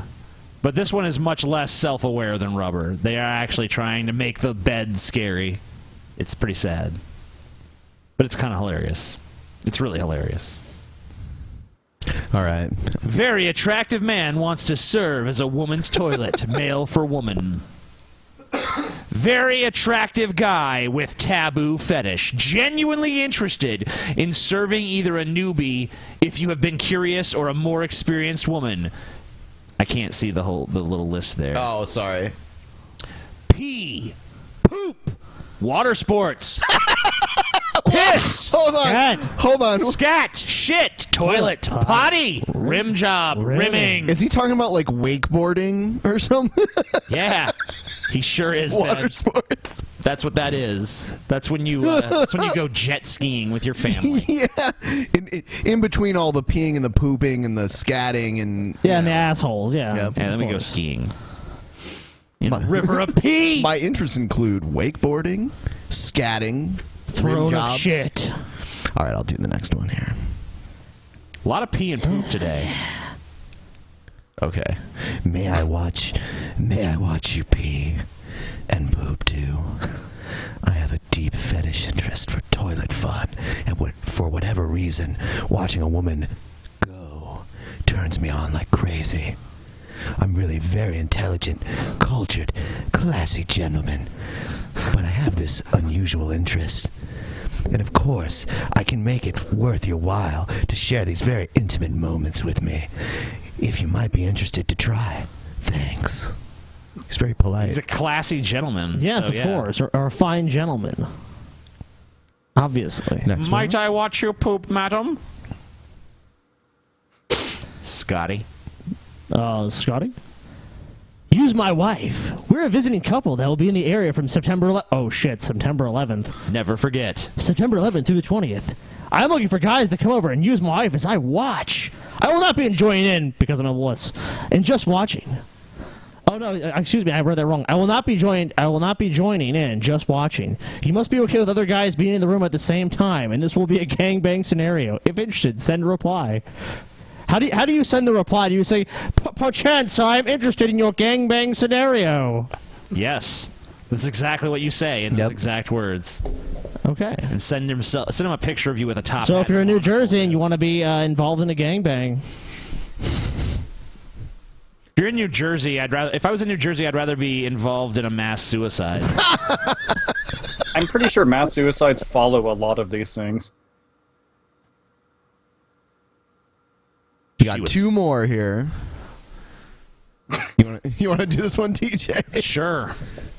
Horny cocksucker looking to drain your cock now. 5'10", 174, BR, 45 years old. Hungry cocksucker here looking to drain a nice cock. Open to all. Just be out looking for a good draining. Married, bi, and couple. All good. UC Cocka Plus. Can be mutual also. I can host here and be DD free and be ready to get sucked dry. For the low price of $19.99. Dude, that definitely was infomercial style. I dig it. If at the end of a blowjob you're dry, that's a bad sign. I'm gonna do the next one in the same style that you just did. You're gonna do it, but you have a deeper, more announcery voice. It's not fair. Why is it not fair? We're not competing with each other. I am. Well, sorry about your luck then. All right. Go ahead. BJ 4 straight. Best BJ you've ever had, period. I'll work you. I think he means your cock.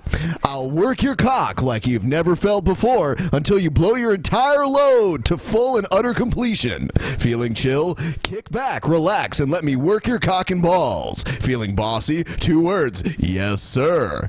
I'm a good-looking, masculine, educated, 28-year-old white guy. Disease-free. UBGL. Reasonably fit. And disease-free. Recently screened. Send pics and stats in first reply or message deleted. Discreet is cool.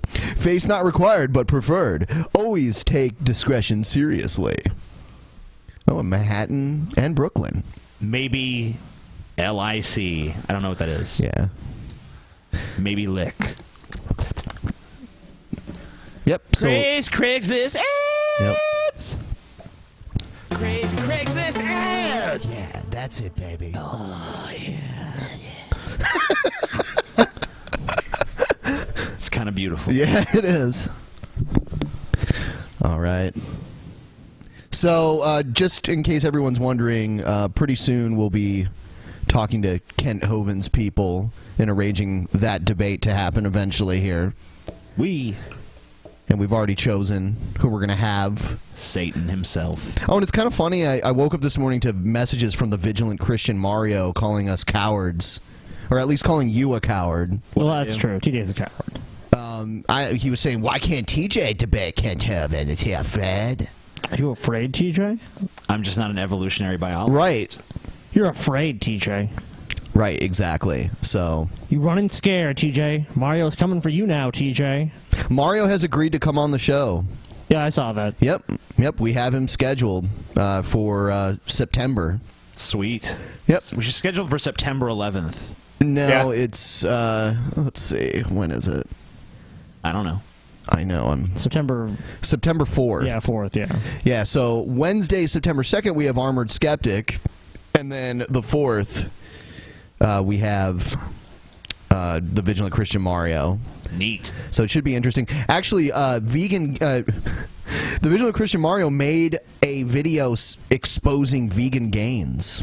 Neat. Oh, now the Canadians are fighting each other, man. Infighting between See, the they turn each other like fucking Wolverines, man. Maybe they'll both kill each other, and we won't have to worry about them anymore. That's true. It could happen. The enemy of my enemy is still my enemy. Yep. So I guess we'll play that one because that one should be pretty interesting.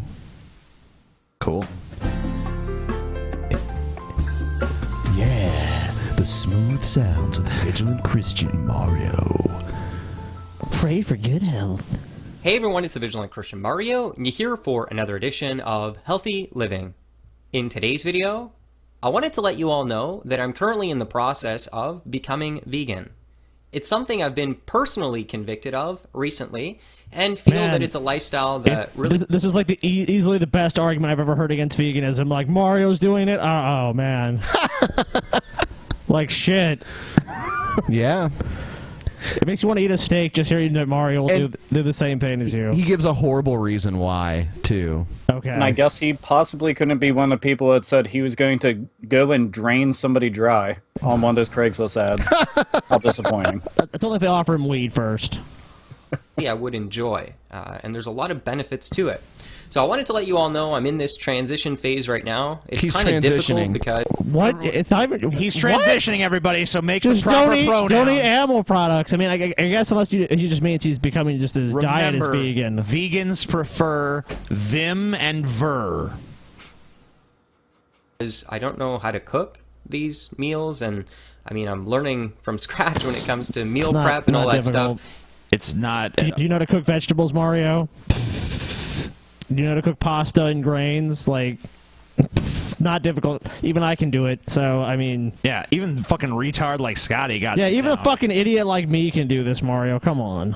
Or even what I should eat, what supplements. Anyways, I'm new to this. So, if you guys have any tips, leave them in the description section below. I got a tip for you.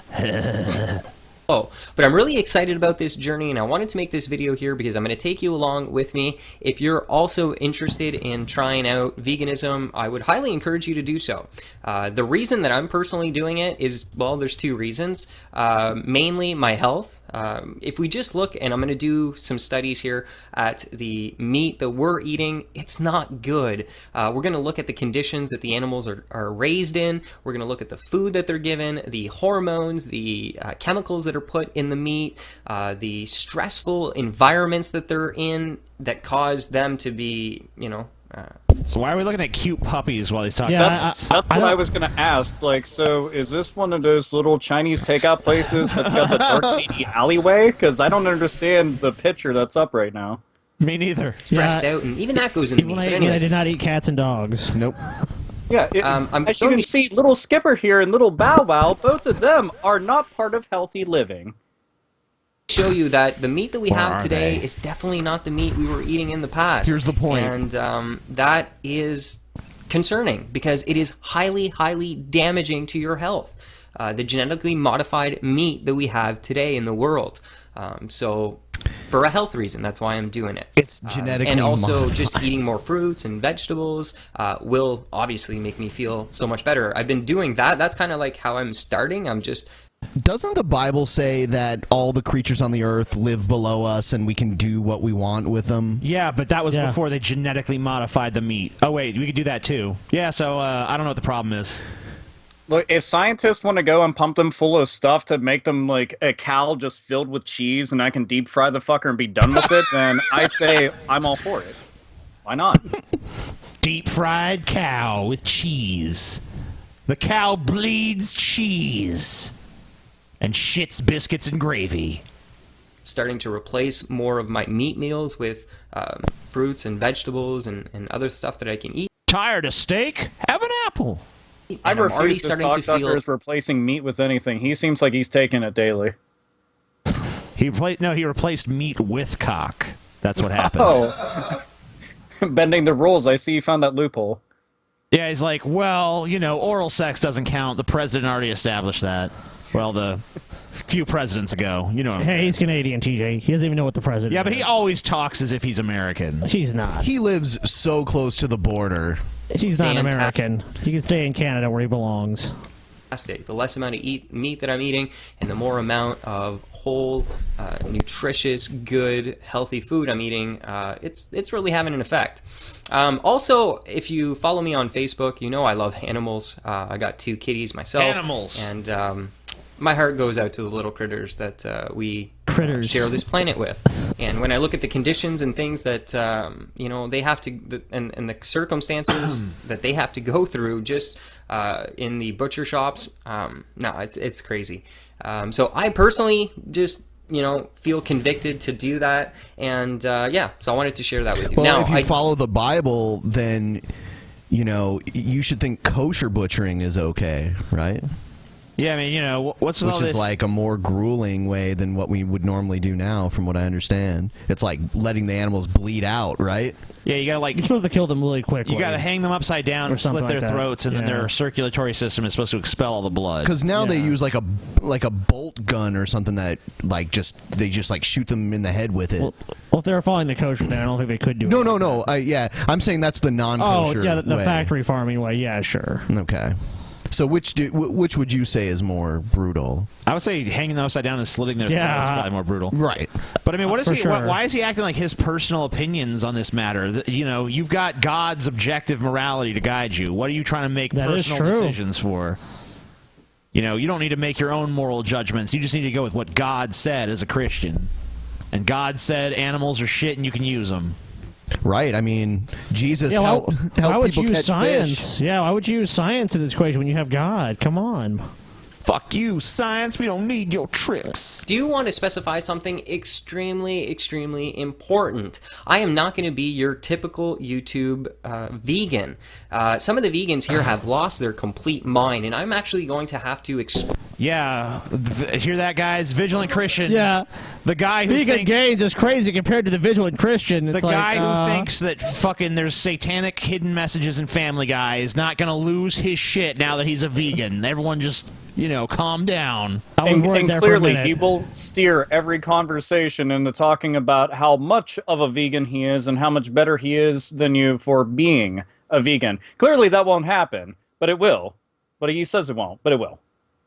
No, he's too busy saying that everything under the sun is satanic to focus too much on veganism. That'll be when he needs a break for his Illuminati shit. Like, oh, I'm a vegan, by the way. Then it's like, oh, no. Oh, I'm tired of making crazy pronouncements. I think I'll just revel in my smug self-satisfaction for a while. Time to switch to vegan I'm sick of not mode. having an actual personality or an identity. I think I'm just going to have a lot of applied labels so I have something interesting to discuss with everybody or force upon them so I feel as if I'm actually important.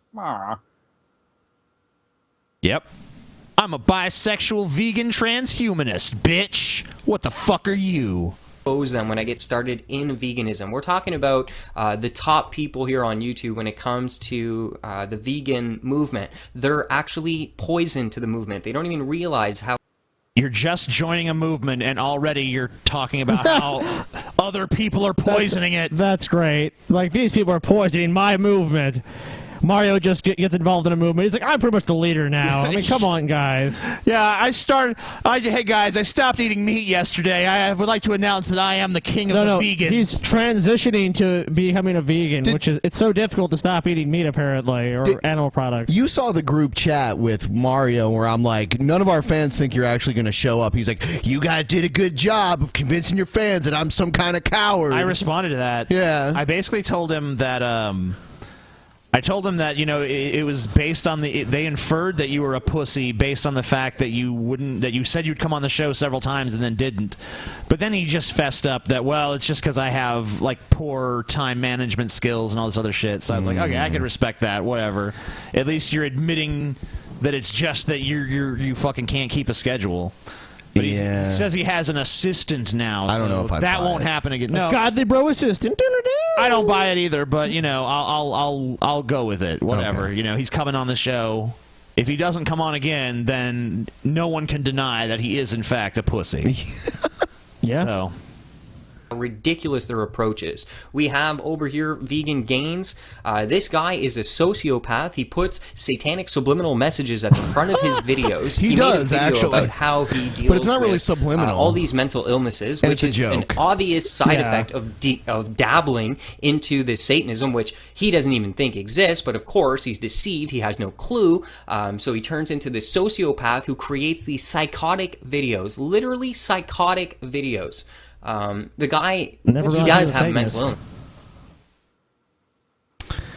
illness. He admit it, and we can literally see that manifesting when he creates videos. The guy is wishing cancer upon people, death upon people. If you eat meat, he gets on his self-righteous high horse and thinks that he can talk down. In other words, Scotty 2.0. To you as if now he is some superior god on earth because he doesn't eat meat. He's deluded and he's lost and he's a horrible, horrible addition to the vegan movement. But people like, I can't even pronounce the name, Durinder or whatever, this Aussie, are blind. Okay. And just because he's getting a lot of views, they're like, yeah, that's awesome, okay, and they support him. So you got Freely the Banana Girl and, I don't know, I think it was her boyfriend or whatever. The Banana Girl, yeah, is that, it's my dream come true. Yeah, look at her. That is. Look, she's vegan, though, so I mean, that's that might be a problem for you, but she is the Banana Girl, so maybe you can make an exception. Pick up. Anyways, they blindly support this sociopath, crazy person. That's just basically what he is, and I wish him the best. I wish he would come out of it because he's literally sick. He's sick. Watch his videos. He's sick. The guy is sick. In all fairness, that is true. He is a fucking crazy motherfucking lunatic. But so is the Vigilant Christian, just in a different way. They're crazy in different ways. And where do they both live, Scotty? Canada. Land of the fucking loonies. Don't they even have a currency called that? It's all that Yeah. genetically modified meat that they ate before they were vegans. Yeah, that's what did it. They had the factory farm meat, and then it drove them insane. Something wrong with him. Okay, and I'm praying for him, and I hope that he changes, but wishing death upon people, the way he treats other people who choose to eat meat is disgraceful, and it is not what vegans should be doing at all. Let's get him out. Do you know what these people are? Just to give you a heads up, vegan community? Assholes. They are the Westboro Baptists of the movement, okay? You see, the Westboro Baptists take the Bible, which has a lot of truth in it, but the way that they... A lot of truth. It's not all Tons, true. everywhere. Just tripping over facts. He's going to say that these people distort the message of the Bible to, to fit their agenda. Zero self-awareness when you use the Bible to say Family Guy and every other popular thing in the media is satanic. Yeah, I would say that the they Westboro Baptist definitely Church people do, are but they're I think closer they're to the literal interpretation I would say, of the they're, Bible. They're more like Old Testaments. That they literally believe a lot of things in the Bible. So I mean, I would say that they're truer Christians than he is if you just go by what's in the book. Yeah, I'd agree. present the truth is so hateful, so condescending, so self-righteous, and delivered with absolutely no love. The message is ruined. So it doesn't matter if this guy has a good message. His delivery, his approach is so rotten to the core that no one's going to listen to these people. Oh, yeah. Shit. Wow, that's some Photoshop skill right there. This dude is a Photoshop master. Wow, he did it. He fucking meditates in like a temple of Photoshop Zen. People just come to him, Mario, how may I become better at Photoshop? And he's like, such knowledge can only be found by studying the Bible for years atop a mountain. First of all, don't feather or try to blend anything. That's for fucking rank-ass amateurs.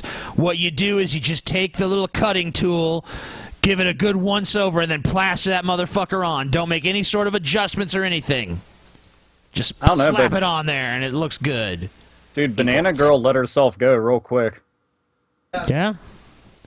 Yeah, those tits aren't as perky as they used to be, are they? No, they were looking pretty good before, but now just nope. But the American flag makes up for them. There you go. America. I'd still do her. They need to be exposed for what they are, the Westboro vegans of YouTube, who need to be exposed and put in their place. They have a good message. They have something to share with people. They don't need to do this kind of stuff. Okay? So on my vegan series... They support the Meat Eater Genocide Act. Kill everyone who eats meat, even if you ate meat once in your life, except Mario, because he is revealing the truth. Do you reckon it's time to shill some shirts? Sure.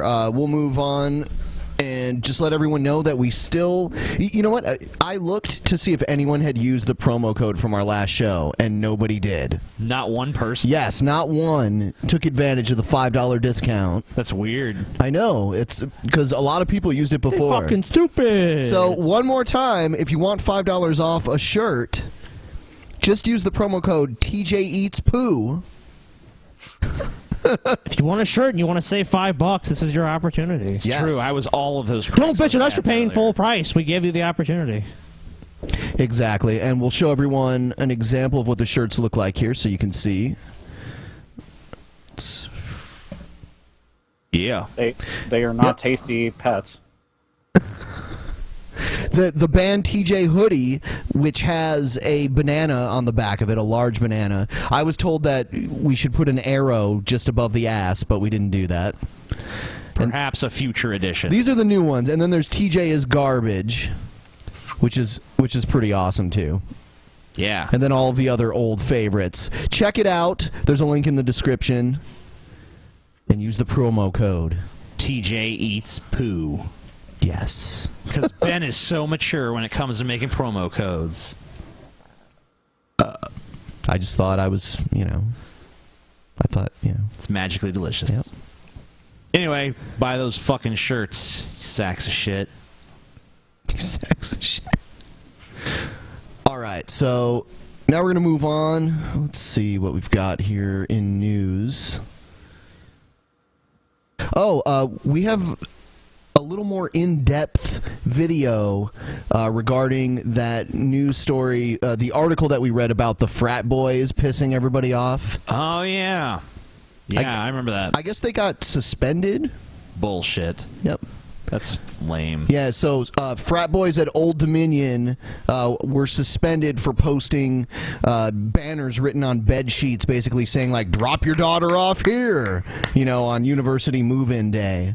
Wonderful. The social justice warriors have triumphed. Yep. Students a part of the Sigma Nu fraternity were behind these banners hung off a balcony at a home right across the street from Old Dominion. Banners displaying sexually suggestive messages like freshman daughter drop off and hope your baby girl is ready for a good time. Messages these freshmen took as a joke. It's kind of funny. Yeah, I laughed. Yeah. It's not a joke. I thought it was funny. Oh my God, internal misogyny. Yep. It's amazing how these girls are brainwashed into thinking It's not a joke. jokes are jokes. Sexual assault is real. It's not a joke. I am highly offended. I'm offended by these women, but I can't be too offended because they're women. Anytime a man even references human sexuality, it is rape. Yes, correct.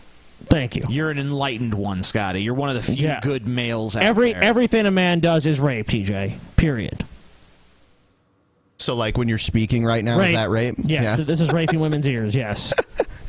And that's why we need to live in perpetual shame. You guys didn't take any offense to it? Not really. No, I didn't. No, they've been brainwashed by the patriarchy. It was kind of like brainwashed. Yeah, I feel like that's something we were already expecting to see. It makes ODU's vice president of student engagement and enrollment services Yeah, but someone somewhere is offended. Someone truly must be offended. Just a joke, and that's something to expect when you come to Oh, she's not showing her face. No, this is not a day, a no, that's time, the and it report. never should be a time when you should expect that when you come to college. It was sickening.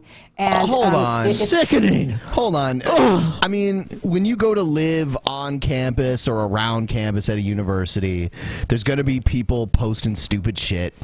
Ben, especially on move-in day. When you go to college, Ben, you do not expect people to be doing this kind of behavior or drinking. I've never seen drinking on a college campus ever before in my life. Not once.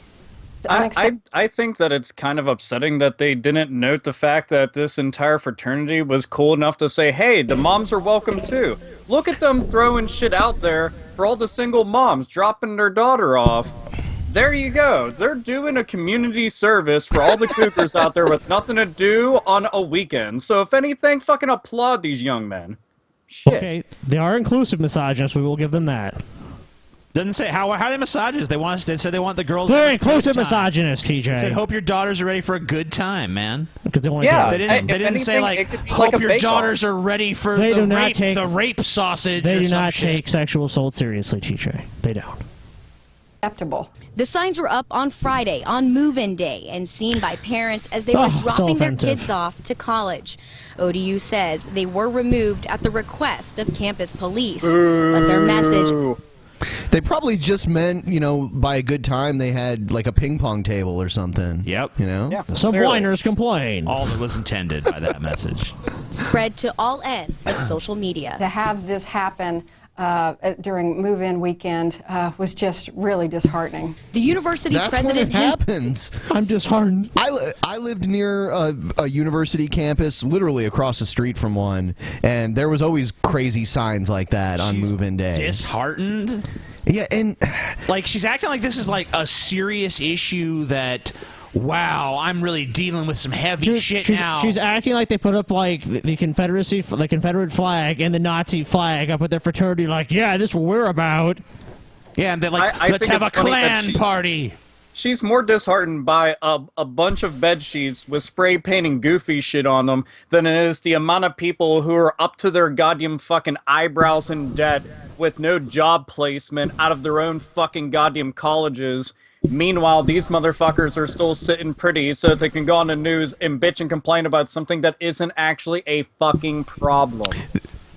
I couldn't agree more. Completely Yeah, not agree. only that, spend all the fucking school's money on like stadiums and fucking administrators. sports teams and like paying the professors like a fucking Oh no, not even the professors, the administration. Yeah, and the administration. The administration, they're the worst at this point. And that's what she's part of, so she's probably sitting back collecting a fat fucking paycheck. Oh, yeah. But a fat fucking paycheck, and then getting to go on the news and look like as if she's fucking a savior of shit and keeping people safe. You're not keeping shit safe. If people are gonna fucking bump uglies, they're gonna bump uglies. If anything, they just put a fucking funny-ass sign up and was like, hey, we'll try to go and make this shit a little bit easier. I've seen way worse shit in just walking downtown. Walking down any main avenue, I've seen way worse shit. And this right here is supposed to be the most intolerable thing that really just fucking got their goat. Give me a fucking break, man. It was very disheartening to see that. Very It was disheartening. so disheartening. I'm disheartened. I was extremely disheartened when I saw it. She's probably upset that she didn't get invited to the gangbang or to get peed and pooed on like in the Craigslist ad, so she's feeling Yeah. left out and obviously a little pissed off. Might be that. She's actually showed up there, and they're like, we're closed. Yeah, she doesn't tell you the part of the story where she showed up and was like, I'm here, boys. And they're like, we'll pass. They're Well, like, that's no, they want to fuck have a good you. time, not this. Please leave. It's like, you might have to stick around until one of us is almost passed out drunk if you want to get laid. Campus community saying he's outraged and that there's apparently a gap in their education on sexual assault, saying, quote, this incident confirms our collective efforts are still failing to register for some. What are you guys? Yeah, these signs are like the cause of sexual assault, basically. A solution in search of a problem. You know? Just so you know, when you read a sign, you're being raped. So don't read signs at all. Especially if you're stupid enough to buy into this bullshit and you see a stop sign while driving, keep going 40 miles per hour. Trust me, that intersection's just waiting for you. Don't fall victim to stop culture. No, don't ever. It's just oppressing you. Just keep on going. If you stop, you could be Especially raped. into the other opposite lane. Why are you going to let society tell you when to stop? You need to make your own choice. You need to be empowered. Fix that. We will not stop. This topic is important to me personally. It's important to the university. Our president's been out in front of it. We're not going to tolerate it. And when an incident happens like this, this it is like just insufferable shows us that we're going to... nonsense. You know, like this is like some groundbreaking issue, and like the campus is in chaos now, and like they can barely hold the student body together. Like, will people even attend in the fall now? No one knows. Look at all of those young youths walking around with their futures, looking off into the sunset, and everything's just going to come crashing down. Look at that guy on his bike.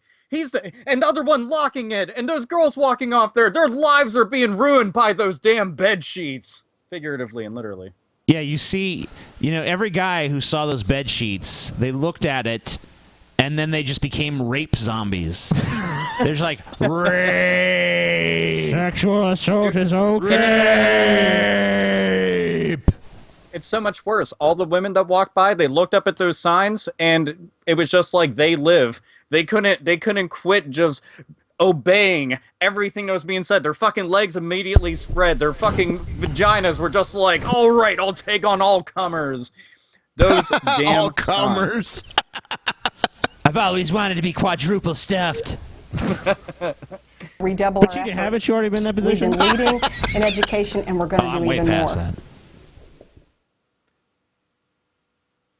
Well, we were talking about all the different Oreos before. They have double stuffed and then quad stuffed. So there you go. See, it comes full circle.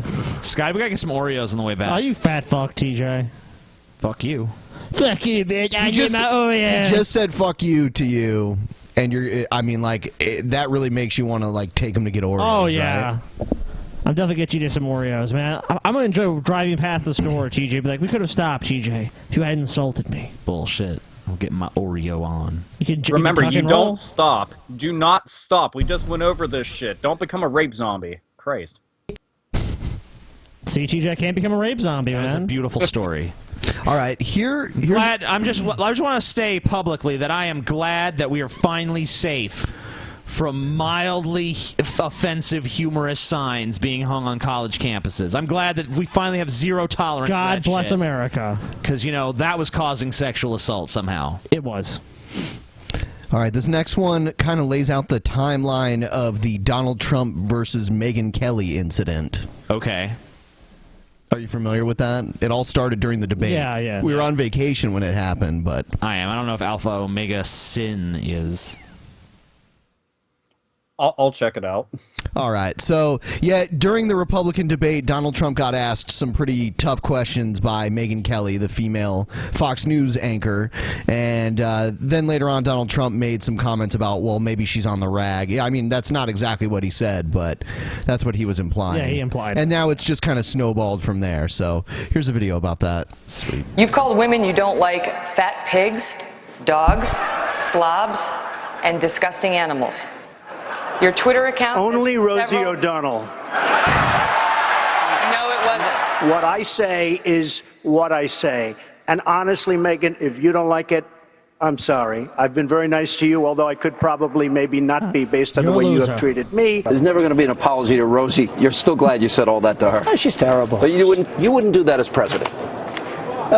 Probably not. Well, it sort of broke up the question from Megan, which was not a very nice question to start off with. He felt attacked. It wasn't an attack. It was a fair question. Don't explain anything. Don't ask a fair question to a Republican. Come on. That's bullshit. Trying to play the gotcha game with Trump. Come on here. You know, Trump is the best candidate for this country. Look, leave Trump alone. He's going to build a wall, and Mexico's going to pay for it, and then we're all going to be 1,000,000% safer. So, I mean, I'm sold. Trump is going to restore America's greatness. But I get it. And he's in the arena, and so am I. So it's okay with me that there's, some consternation. I'm sure he'll get over that, and we'll be fine, and so will America. I just don't respect her as a journalist. I have no respect for her. I don't think she's very good. I think she's highly overrated. She gets out and she starts asking me all sorts of ridiculous questions. And, you could see there was blood coming out of her eyes, blood coming out of her wherever. Come on. That's a pretty clear implication. No, he said that people who think that he was talking about... He said people who think that he was talking about her period are obviously degenerates or something like that. Oh, okay, well, that is true. But yeah, I can't deny that I am a degenerate. Yeah, I definitely am. Give me a break. I mean, do we want to win? Do we want to insult 53% of all voters? What Donald Trump said is wrong. There's no excuse for personally attacking one of the moderators for asking a set of questions. Apparently there is, because he's I leading didn't the even polls. say anything because I didn't even think. Yeah, there is a good. That's true. I mean, that's pretty good reason. He is demonstrating that when you're a Republican, if you just never admit you're wrong, you'll just stay there. The worst thing you can do is apologize when you're a Republican running for president. Oh yeah. Yeah, just like you gotta just say, if you get fucking backed in any corner, whether it be on a factual thing or whatever else, no matter what, even if you're pretty sure you are wrong, I'm right. You're right. Oh, yeah. Everything, 100% confidence, 100% swagger. I'm right. Oh my God, Trump had this other exchange recently with a reporter from Univision. Yeah, I have that. I have that okay, queued well, up, we'll too. watch that in a minute then. Here's the thought. I was going to say nose and or ears because that's a very common statement. Blood pouring out of somebody's nose. It's a statement showing anger. She had great anger. And by the way, Jake, let me just say this. Only a deviant would say... Deviant is the word, not deviant. degenerate. Oh, okay. Only a deviant. I am a deviant. I'm still a deviant as well, so... Ben, are you a deviant? Yes, and a degenerate. Are you ready?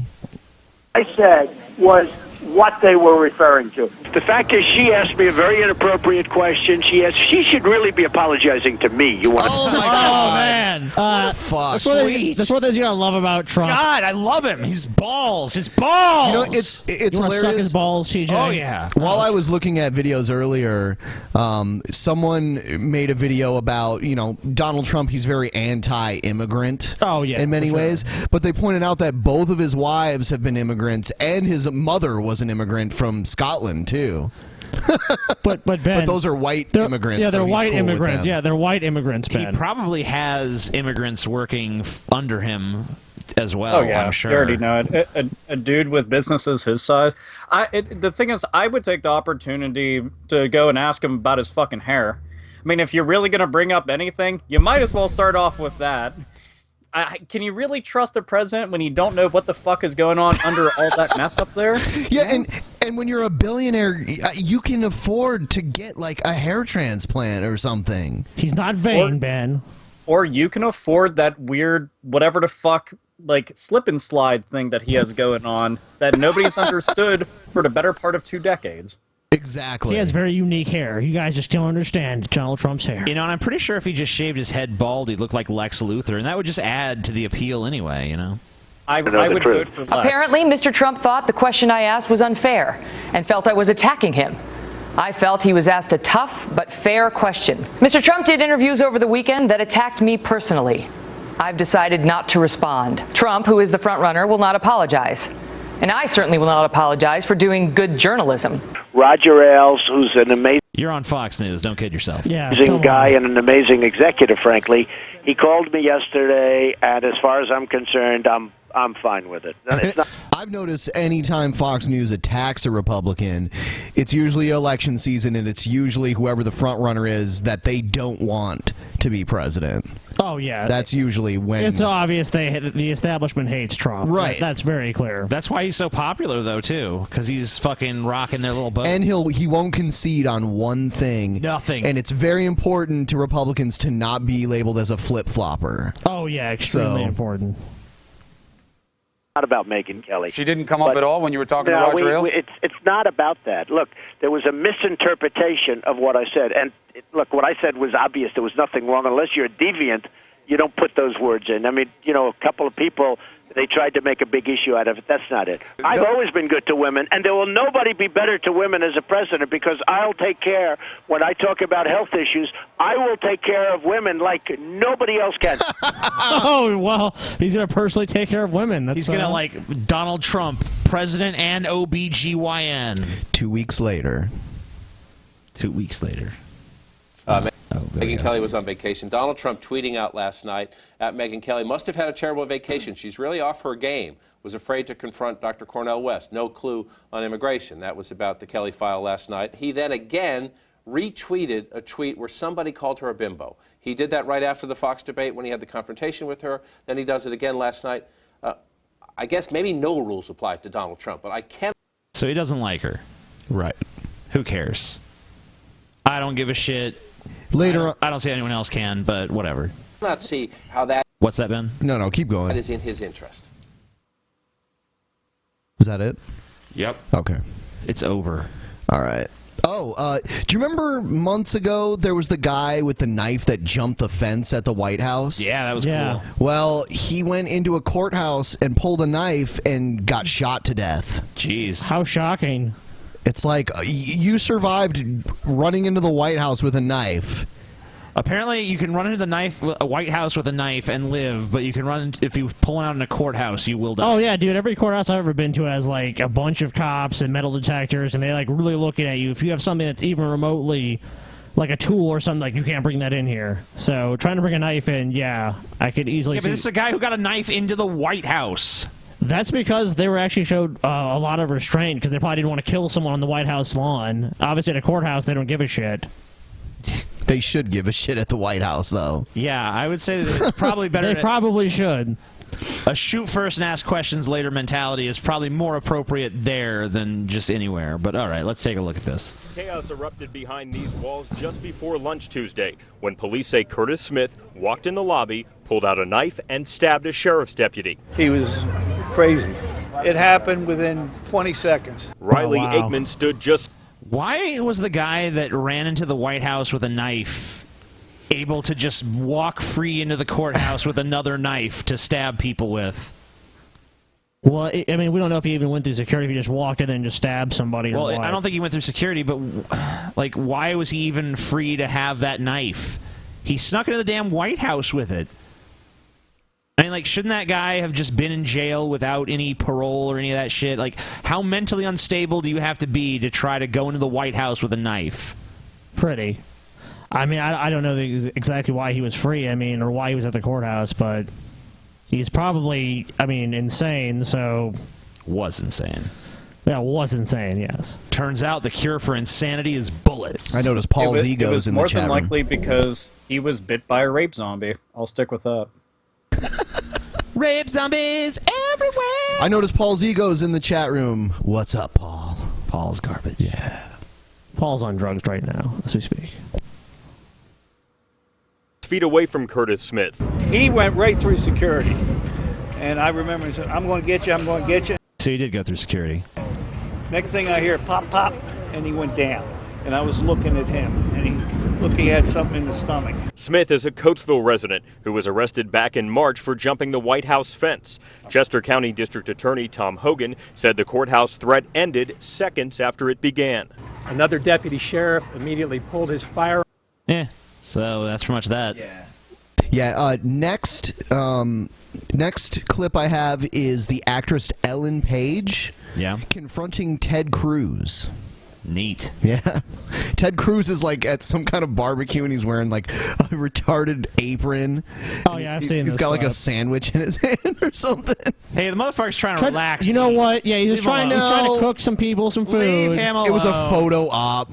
He's trying to fucking chill is what he's doing. He's just hanging And with some his peeps. Canadian lesbian comes and attacks poor Ted Cruz, another crazy Canadian. What's wrong with this country? Is she Canadian? She is. I didn't even know. All of the Canadians are fighting. It's really sad. What's wrong with Canadians? What's wrong with motherfuckers? LGBT community are worried just because in the past during segregation era or when women were trying to, you know, get the right to vote, religious liberty was often used to defend and justify that Poppycock. discrimination. So a lot of people Religion used to defend a shitty status quo? I refuse to believe it. I can't. the LGBT community just have this fear due to the past examples that that's what's going to happen. So I was wondering if you could speak to that. Well, you know, it's interesting you bring up that example. If you actually look at He's the trying to eat a history in fucking this country sandwich. of Come defeating on. slavery, if you look at the history of defeating Jim Crow, there's leaders in the church that played a critical role. Reverend Martin Luther King stood up against, you know, you read the letter from the Birmingham jail where he calls upon the conscience of Christians to stand up.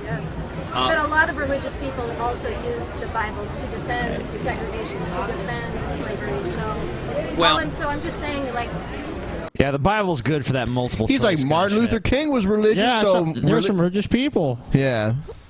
Sure, when there was the abolitionist movement, many of them were Christians. Can we just take a look at this? At the time when retarded almost everyone fucking had to hat be a behind him Christian for a second? Yeah, I was looking at him. Doesn't it say pork real big on his overalls? Yeah, it That's does. even better. Oh wait, everybody's got pork on them. Well, it looks a lot better on that guy. This is basically brought to you by the pork industry. Yeah, basically. This was probably in Iowa, I'm thinking. Yeah, I'm sure. You know, and this is when these rich politicians go to be like, hey, I'm just like you rednecks here in Iowa. Oh, yeah, exactly. I eat, what is this? A pulled pork sandwich all the time. Yeah. Love it.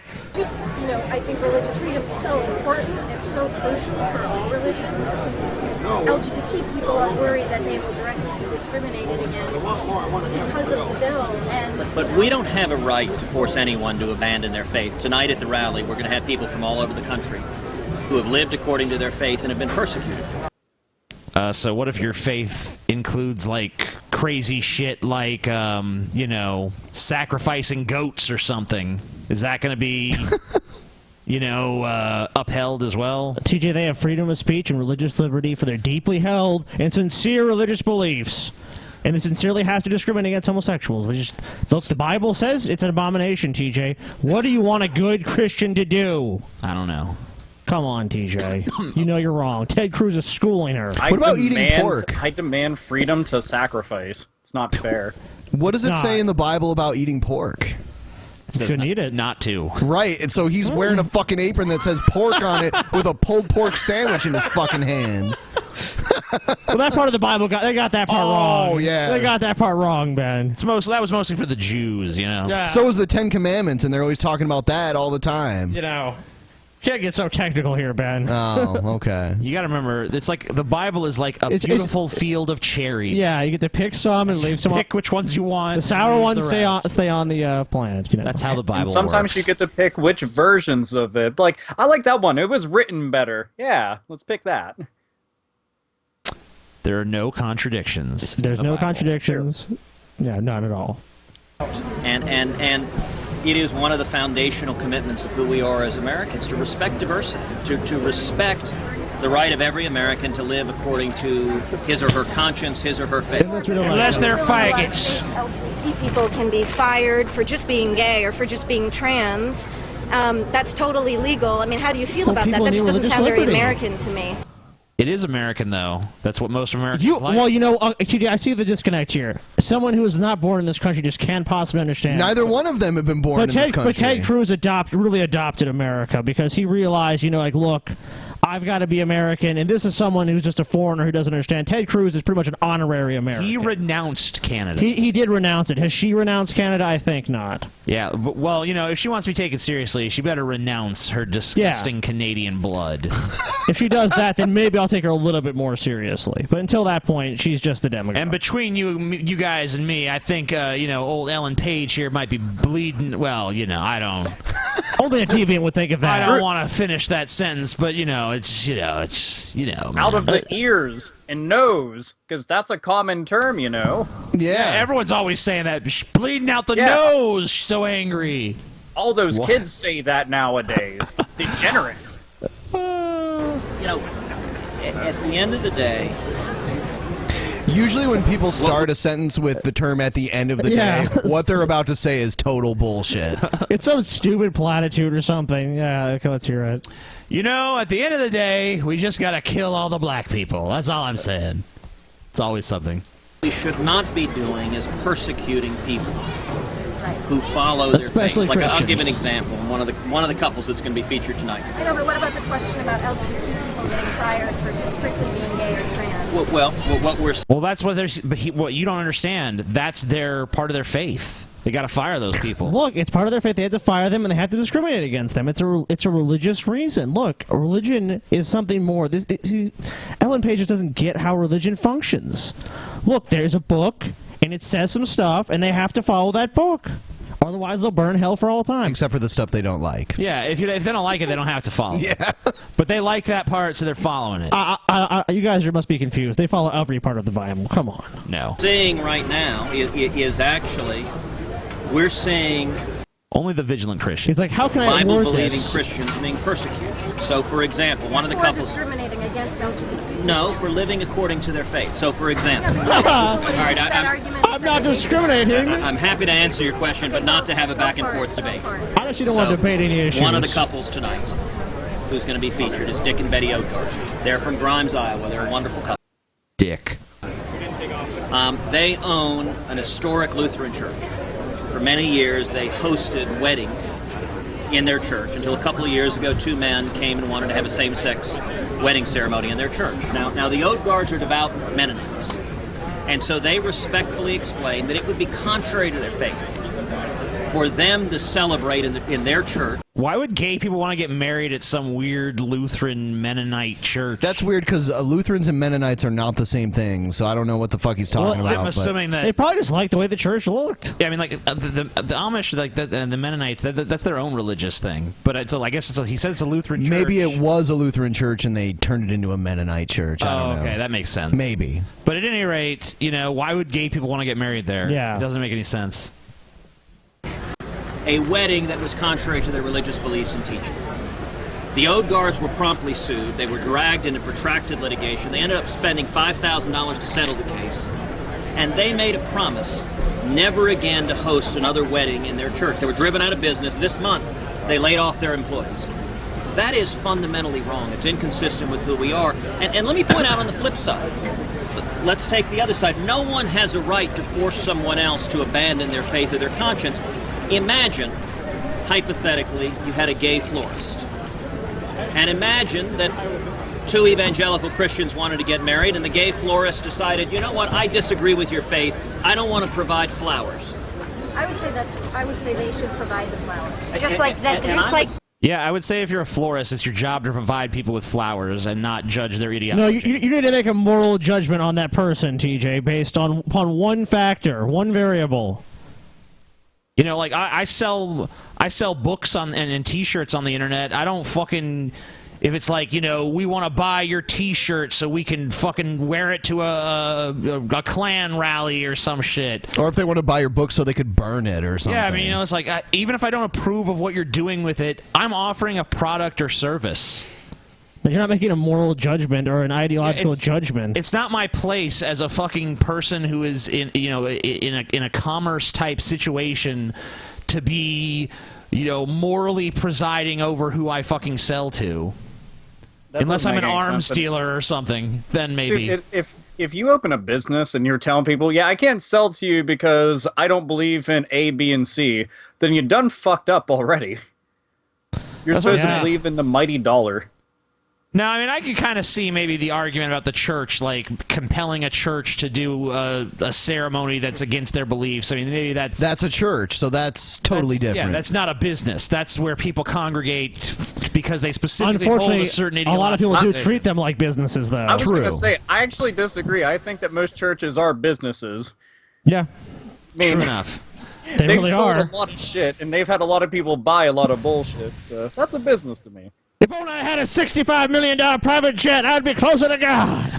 He would be. You know, And God you is gotta up. donate all that money, and if you don't, it's because you don't believe. Yeah, you don't believe enough. Give God the first portion of your income.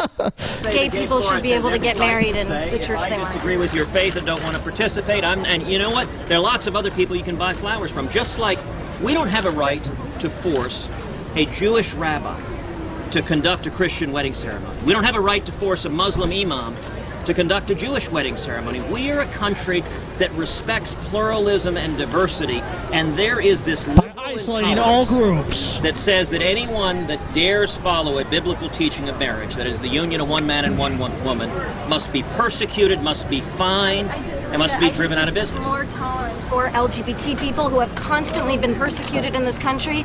It used to be illegal. They were thrown in jail, and we've come a really, really long way. Gay people used to be thrown in jail when it was illegal in this country. It is interesting right now. You're running for president. You should know that, kind of. But okay, whatever. Do you know She is Canadian. where okay. gay people are being persecuted right now? ISIS All over the world. ISIS is executing gay people. We're not as bad as ISIS. Come on. It's a good argument. I don't even think Ted Cruz necessarily wants to like kill gay people. I would say that when you reach the point where you have to compare your position to like pure evil to make it look good. Yeah.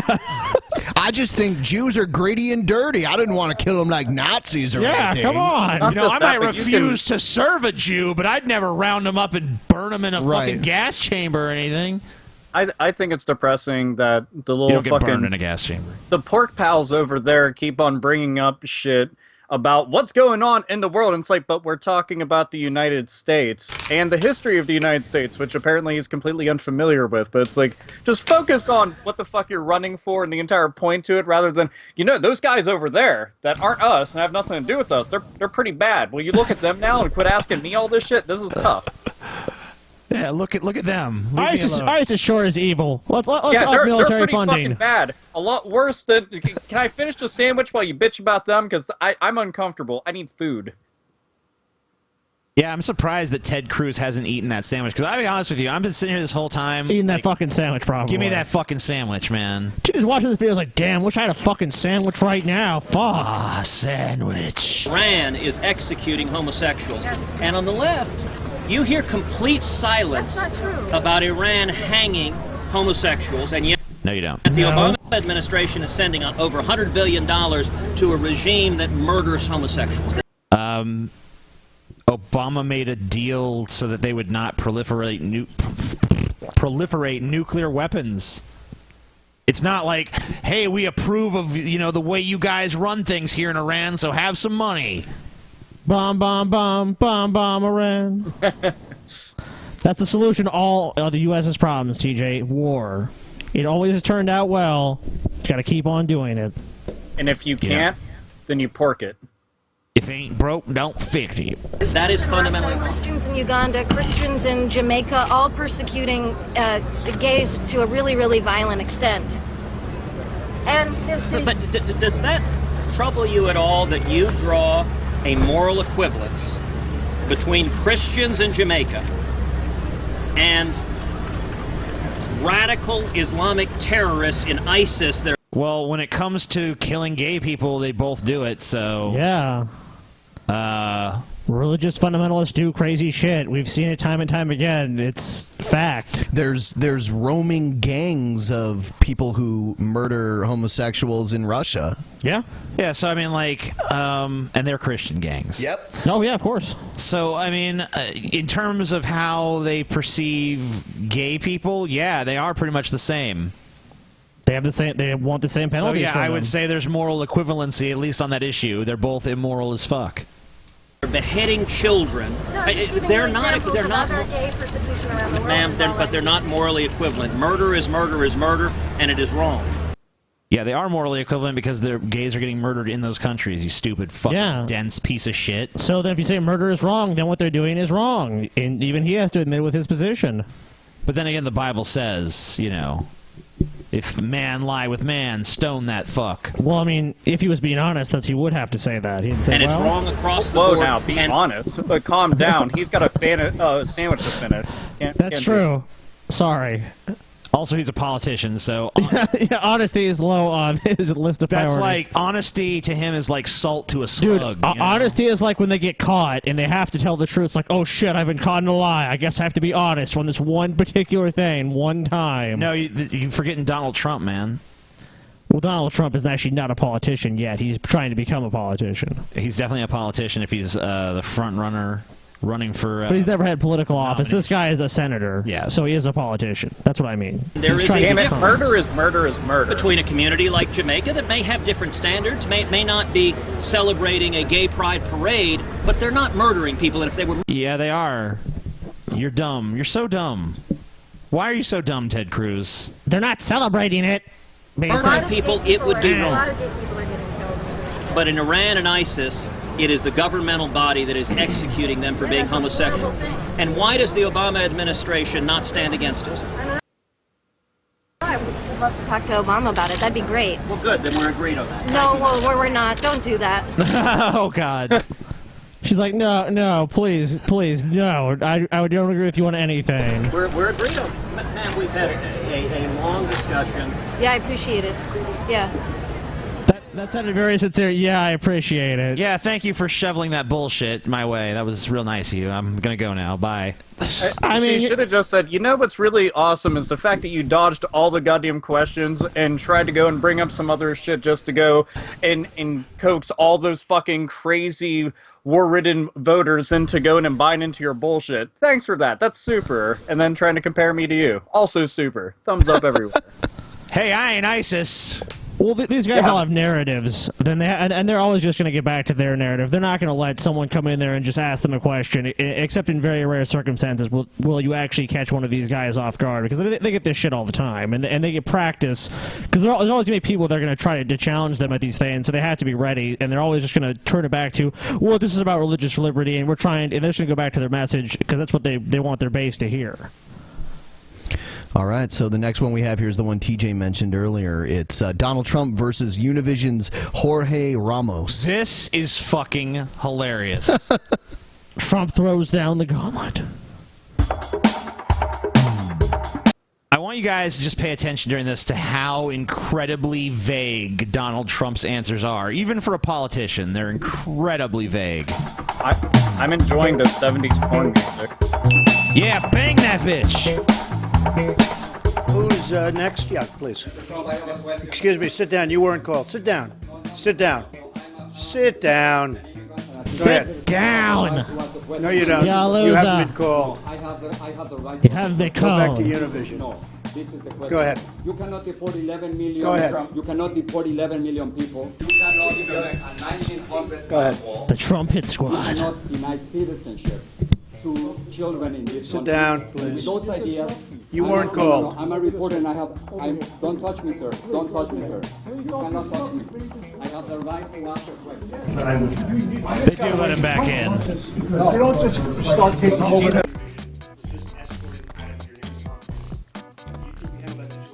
I don't know. I mean, I don't know really much about him. I don't believe I've ever met him, except he started screaming, and he was not screaming. Yeah, not screaming at all. Talking. When did? I'm pretty sure he didn't yell once, and he asked a pretty legit question. Yeah, I mean, he wasn't he wasn't called on, but I mean, you know, whatever. Look, you know, Donald Trump doesn't really have the answers to these questions, so it's obvious he just wants to be like, no, I'm not answering that question. Don't ask me that question. It's like, what is his solution to the 11 million or 13 million? I didn't escort You're about him to hear. out. He's going to come you back. have to talk to security. Whoever security has escorted him out. But certainly he was not chosen. I chose you. I chose other people to answer. I mean, you're asking me questions. He just stands up and starts screaming. So, you know, maybe he's at fault also. But I don't consider that. I mean, somebody walked him out. I don't even know where he is. I don't mind if he comes back, frankly. So he has no control over the security at this event. Is that what he's really trying to convey to the entire audience? Is he has no fucking control over what the hell is going on? Oh, I'm gonna go and take the attention away from me being incompetent and incapable of answering this question and not letting the guy finish. And oh, it was security. You see, security did that. Security took him away. So please stop looking at me. Please. That goes back to the never admitting you're wrong and never apologizing. Oh yeah, it wasn't me that was wrong. It was security. It's the nicest and quietest screaming ever. Yeah, I mean, the guy was talking in a conversational voice. He was yelling, and he's a loser. That's all you need to know. He's up and starts screaming. He's obviously a very emotional person. Yes, good, absolutely, good, absolutely, good to have you back. Okay. But do you mind if I send him back to Mexico? No. Do you mind if I send him back to Mexico? Okay, those people are out. They're going to be out so fast your head will spin, all right? The claim that this was a stunt, that you knew that you were out of turn there and you were asking for this kind of provocation, is that a fair assessment? It is not. The one who is out of line is Donald Trump. He stood up and started ranting and raving like... Are they not going to get into more of his answers? Because his answers to this guy were hilarious. I don't have the whole, you know, the press conference, all of it. Sure. This is just kind of like a summary of it. If you have any examples, feel free to... Do you remember any of them? You know, it was like... He asked him, like, how specifically are you planning on building this wall? And Trump is like... You know, I know how to manage things. It's like, okay, but tell me the specifics of your plan. And Trump would just, like, not divulge any specificity whatsoever. It was just... He just was incredibly vague. He just referenced how he could do it, and like you could count on him and all this other crap. Is it in his best interest to actually give you a concrete position, though? Probably of course not. Yeah, so that's obviously why he's not that's doing a wall that goes from Southern California all the way to like Eastern Texas. Yep. I mean, do you have any idea how long it would take to build something like that, and how much it would cost, and also how ineffective it would be? Yeah, but you do realize that talking about it and just saying that is really good to go and try to go and get all the voters on your side, but then telling them the plan to initiate such a thing, nah, fuck all that noise. No, you don't ever want to do some shit like that. And the money, pish paw, it's magic money. It just comes out of nowhere, usually people, but it'll just come out of nowhere, and this shit will get done on its own. Don't worry. Oh no, Trump is going to build it. No, they're going to pay. Mexico is going to pay for the wall. Trump. You know what he should do? I have a brilliant idea. Since Trump was in the casino business anyway, make the entire wall a casino. It'll pay for itself. And Mexicans can go there, and you can even win naturalized citizenship to the United States. They'll give away like 10 slot a month. machine. Yeah. 10. Yep. Oh, you win. Go to America. Wow, that's great. That's a great idea, TJ. Yeah. And Americans can go there and gamble, and Mexicans can go there and gamble, and everyone could be like a neutral territory. But what if they meet up and hook up and have anchor babies there? Well, the anchor baby thing is gone. We're getting rid of that part of the Constitution that says if you're a natural-born citizen, you know. Yeah. We're getting rid of that. Too burdensome. We're going to get rid of that constitutional framework, and Donald Trump is going to become the supreme dictator of what's what. And that's what America needs. Abortion's going to end up coming up with all that too, so be careful. A madman, and frankly, he was out of line, and most people, in fact, most newspaper reports said I handled it very well. He was totally, absolutely... It's very interesting. Most politicians claim to not even read reports about themselves. Donald Trump is like, yeah, I read them all. Most of them said I did a good job. Singing my praises. He always makes up shit like this. I remember when he was talking about Obama all the time when he was really into the birther thing. He's like, yeah, I read that Obama was a terrible student, too. It's like, what? Come on, dude. straight Fs. Yep. At Harvard. You know, the funny thing is, like, this is the same group of people that loved that Bush bragged that he was a C student. He's a normal guy. Yeah, well, Trump didn't like Bush, though. I don't think. Well, he was supporting like the Democrats at that point. Yes, I think he was. It's very simple to finalize this. I've asked for an interview. He has given interviews to a lot of people, including you. So he can give me an interview, and then we can have a conversation. Yeah, but right. for some That's not reason, happening. he has spoken to everyone, but he's afraid to talk to us. Okay, Trump is massively unpopular among the Hispanic demographic for obvious reasons. There's no point in him. He doesn't even appealing to Hispanics is not at all part of whatever election strategy he has. That's like the worst decision ever. It is. I mean, like, there's such a growing population. Well, he's trying to stop the growth. Well, not just that, but when you enter any kind of presidential race, and the first thing that you're going to do is go after an entire group of people, instead of, hey, I've got shit to solve. No, I'm going to try to go and get rid of a bunch of people and call them the problem. That's bad fucking news. But then again, I mean, this guy has bankrupted himself how many times and came back from it? So I guess he figures anything's possible. Mm-hmm. He's an optimist. He's bankrupted companies, not himself. Oh, yeah, he's always making sure he's okay. Okay, yeah, fair enough. All the employees lose their shirts. That's okay. Donald Trump's still all right. As long as Trump is okay. Yeah. Oh. Worried there for a moment. So long as he can do the world's worst clothesline to Vince McMahon, everything's okay. Yeah, I remember that. All right, dude, so that shit was bad. Oh man, was that bad? And then it was so bad. Bobby Lashley had to go to TNA. That's how bad it was. Yeah, there was a match between it was a loser loses their hair match, but instead of Trump and McMahon actually wrestling each other, they just had representatives, and Trump had Bobby Lashley, and McMahon had Umaga, who's no longer alive. So.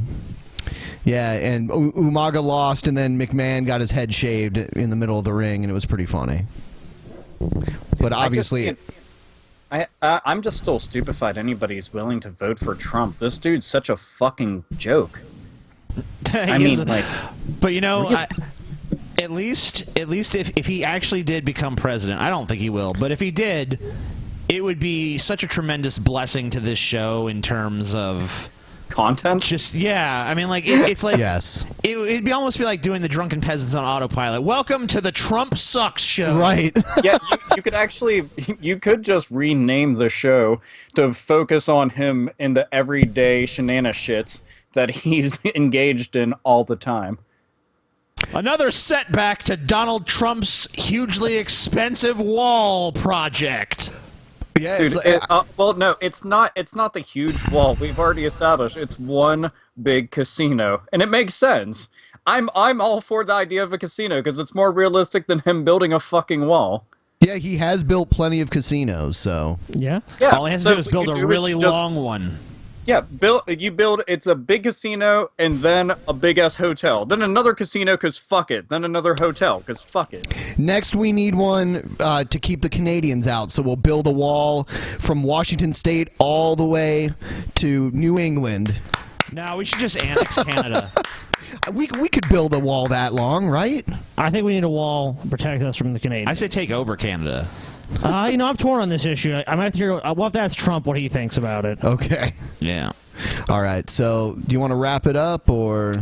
First, we got to remind everyone to like this video. Like it. Yeah, click it unless you're fucking stupid. I know. Yeah, we got 2,700 people watching right now. AlphaOmegaSin holds your very existence in contempt if you don't fucking click the thumbs up button. And I will pelvic thrust it into absolute mush. Yes, he will. It's the pelvic thrust that really drives you insane. Oh my. The pelvic thrust that drives you nuts. Yeah. Are we not... Nah, I don't... We've been on for long enough, so we'll do that next time. Next time, guys, we'll be playing more Church of Gale audiobook goodness. But for now, we just want to urge you guys to give this show a big fat fucking thumbs up. If you want to support the show, there's many ways to do so. audibletrial.com/Drunken Peasants, patreon.com/DP. Plenty of Amazon affiliate links. If you're planning on buying something on Amazon, please use our affiliate links below because you help support the podcast just for buying shit you were going to buy anyway. And that's pretty much it. Thank you to AlphaOmegaSin for being on, one of our favorite guests, and Scotty, fuck you, and Ben, you're all right, I guess. You're a loser, TJ. It's okay, TJ. You're a loser, and you've always been a loser, and I've always known you're a loser. There's blood coming out of you. Well, I don't want to. Out of my nose. Well, I wasn't going to say it. I didn't want to be too graphic. You're a degenerate. You're a deviant, TJ. You're a fucking degenerate rape zombie. I agree. Thanks for being on, Alpha Omega Sin. Fuck yeah. Dude, I've been looking forward to it ever since Guy's asked, so I was just like, hooray! Except for there's people like, Alpha, fucking talk! Except for I was talking the whole time. You fucking dim-witted, dumb fucking shit twisters. Fuck. You weren't talking enough, Alpha. You need to talk more. Not enough. You're supposed to over-talk everyone. You need to talk even if you have nothing to say. I'm leading by example. Just fucking follow me. So true. All right. Are we going to do a post-show or no? We'll see. Good night, Alpha. All right, everybody. Thank you. Good night. Woo! All right. So, you know, we could do one. It's up to you. I say maybe. Well, yeah, let's do it. All right, so we're going to do the post show now. We'll probably cover something that's on here really quick that we had on the agenda. People have been contacting me. They don't know how to hear the post show for some reason. So we'll say it again. Go to SoundCloud or iTunes or however you listen to audio podcasts and fast forward all the way to the end. Towards the end of the show that we just recorded now. And it'll be at the end there. Yeah, that's why it's called the post. I think people were expecting, you know, to have its own. No, that is not a thing. It's just a longer show with more content at the end. That's what goes on. That's what it is. Yep. Yes. So if you listen to the audio version, you're automatically hearing the post show if you're just listening to the end. Yes, it's free extra content. But if you just want to watch the show here and don't feel like listening to the whole thing, just download it and then fucking skip to the end and you'll hear it. Exactly. All right. On SoundCloud, you're going to skip forward. Now that we've established that, let's do this shit. All right. Goodbye, YouTube. We will see you on Friday. Fuck you, YouTube. Fuck you. And fuck you, TJ. Oh, you know what? One other thing I wanted to announce is that our 150th episode, which will take place on September 7th, Monday, September 7th, is actually going to be an early episode where we're going to start at 5 p.m. our time. Eastern Daylight Time. Yeah, so 3.5 hours earlier than usual. So our European fans can actually catch the show live. Anyway, I'm sure we'll announce that again as it draws closer. Sure. All right. Good night, YouTube.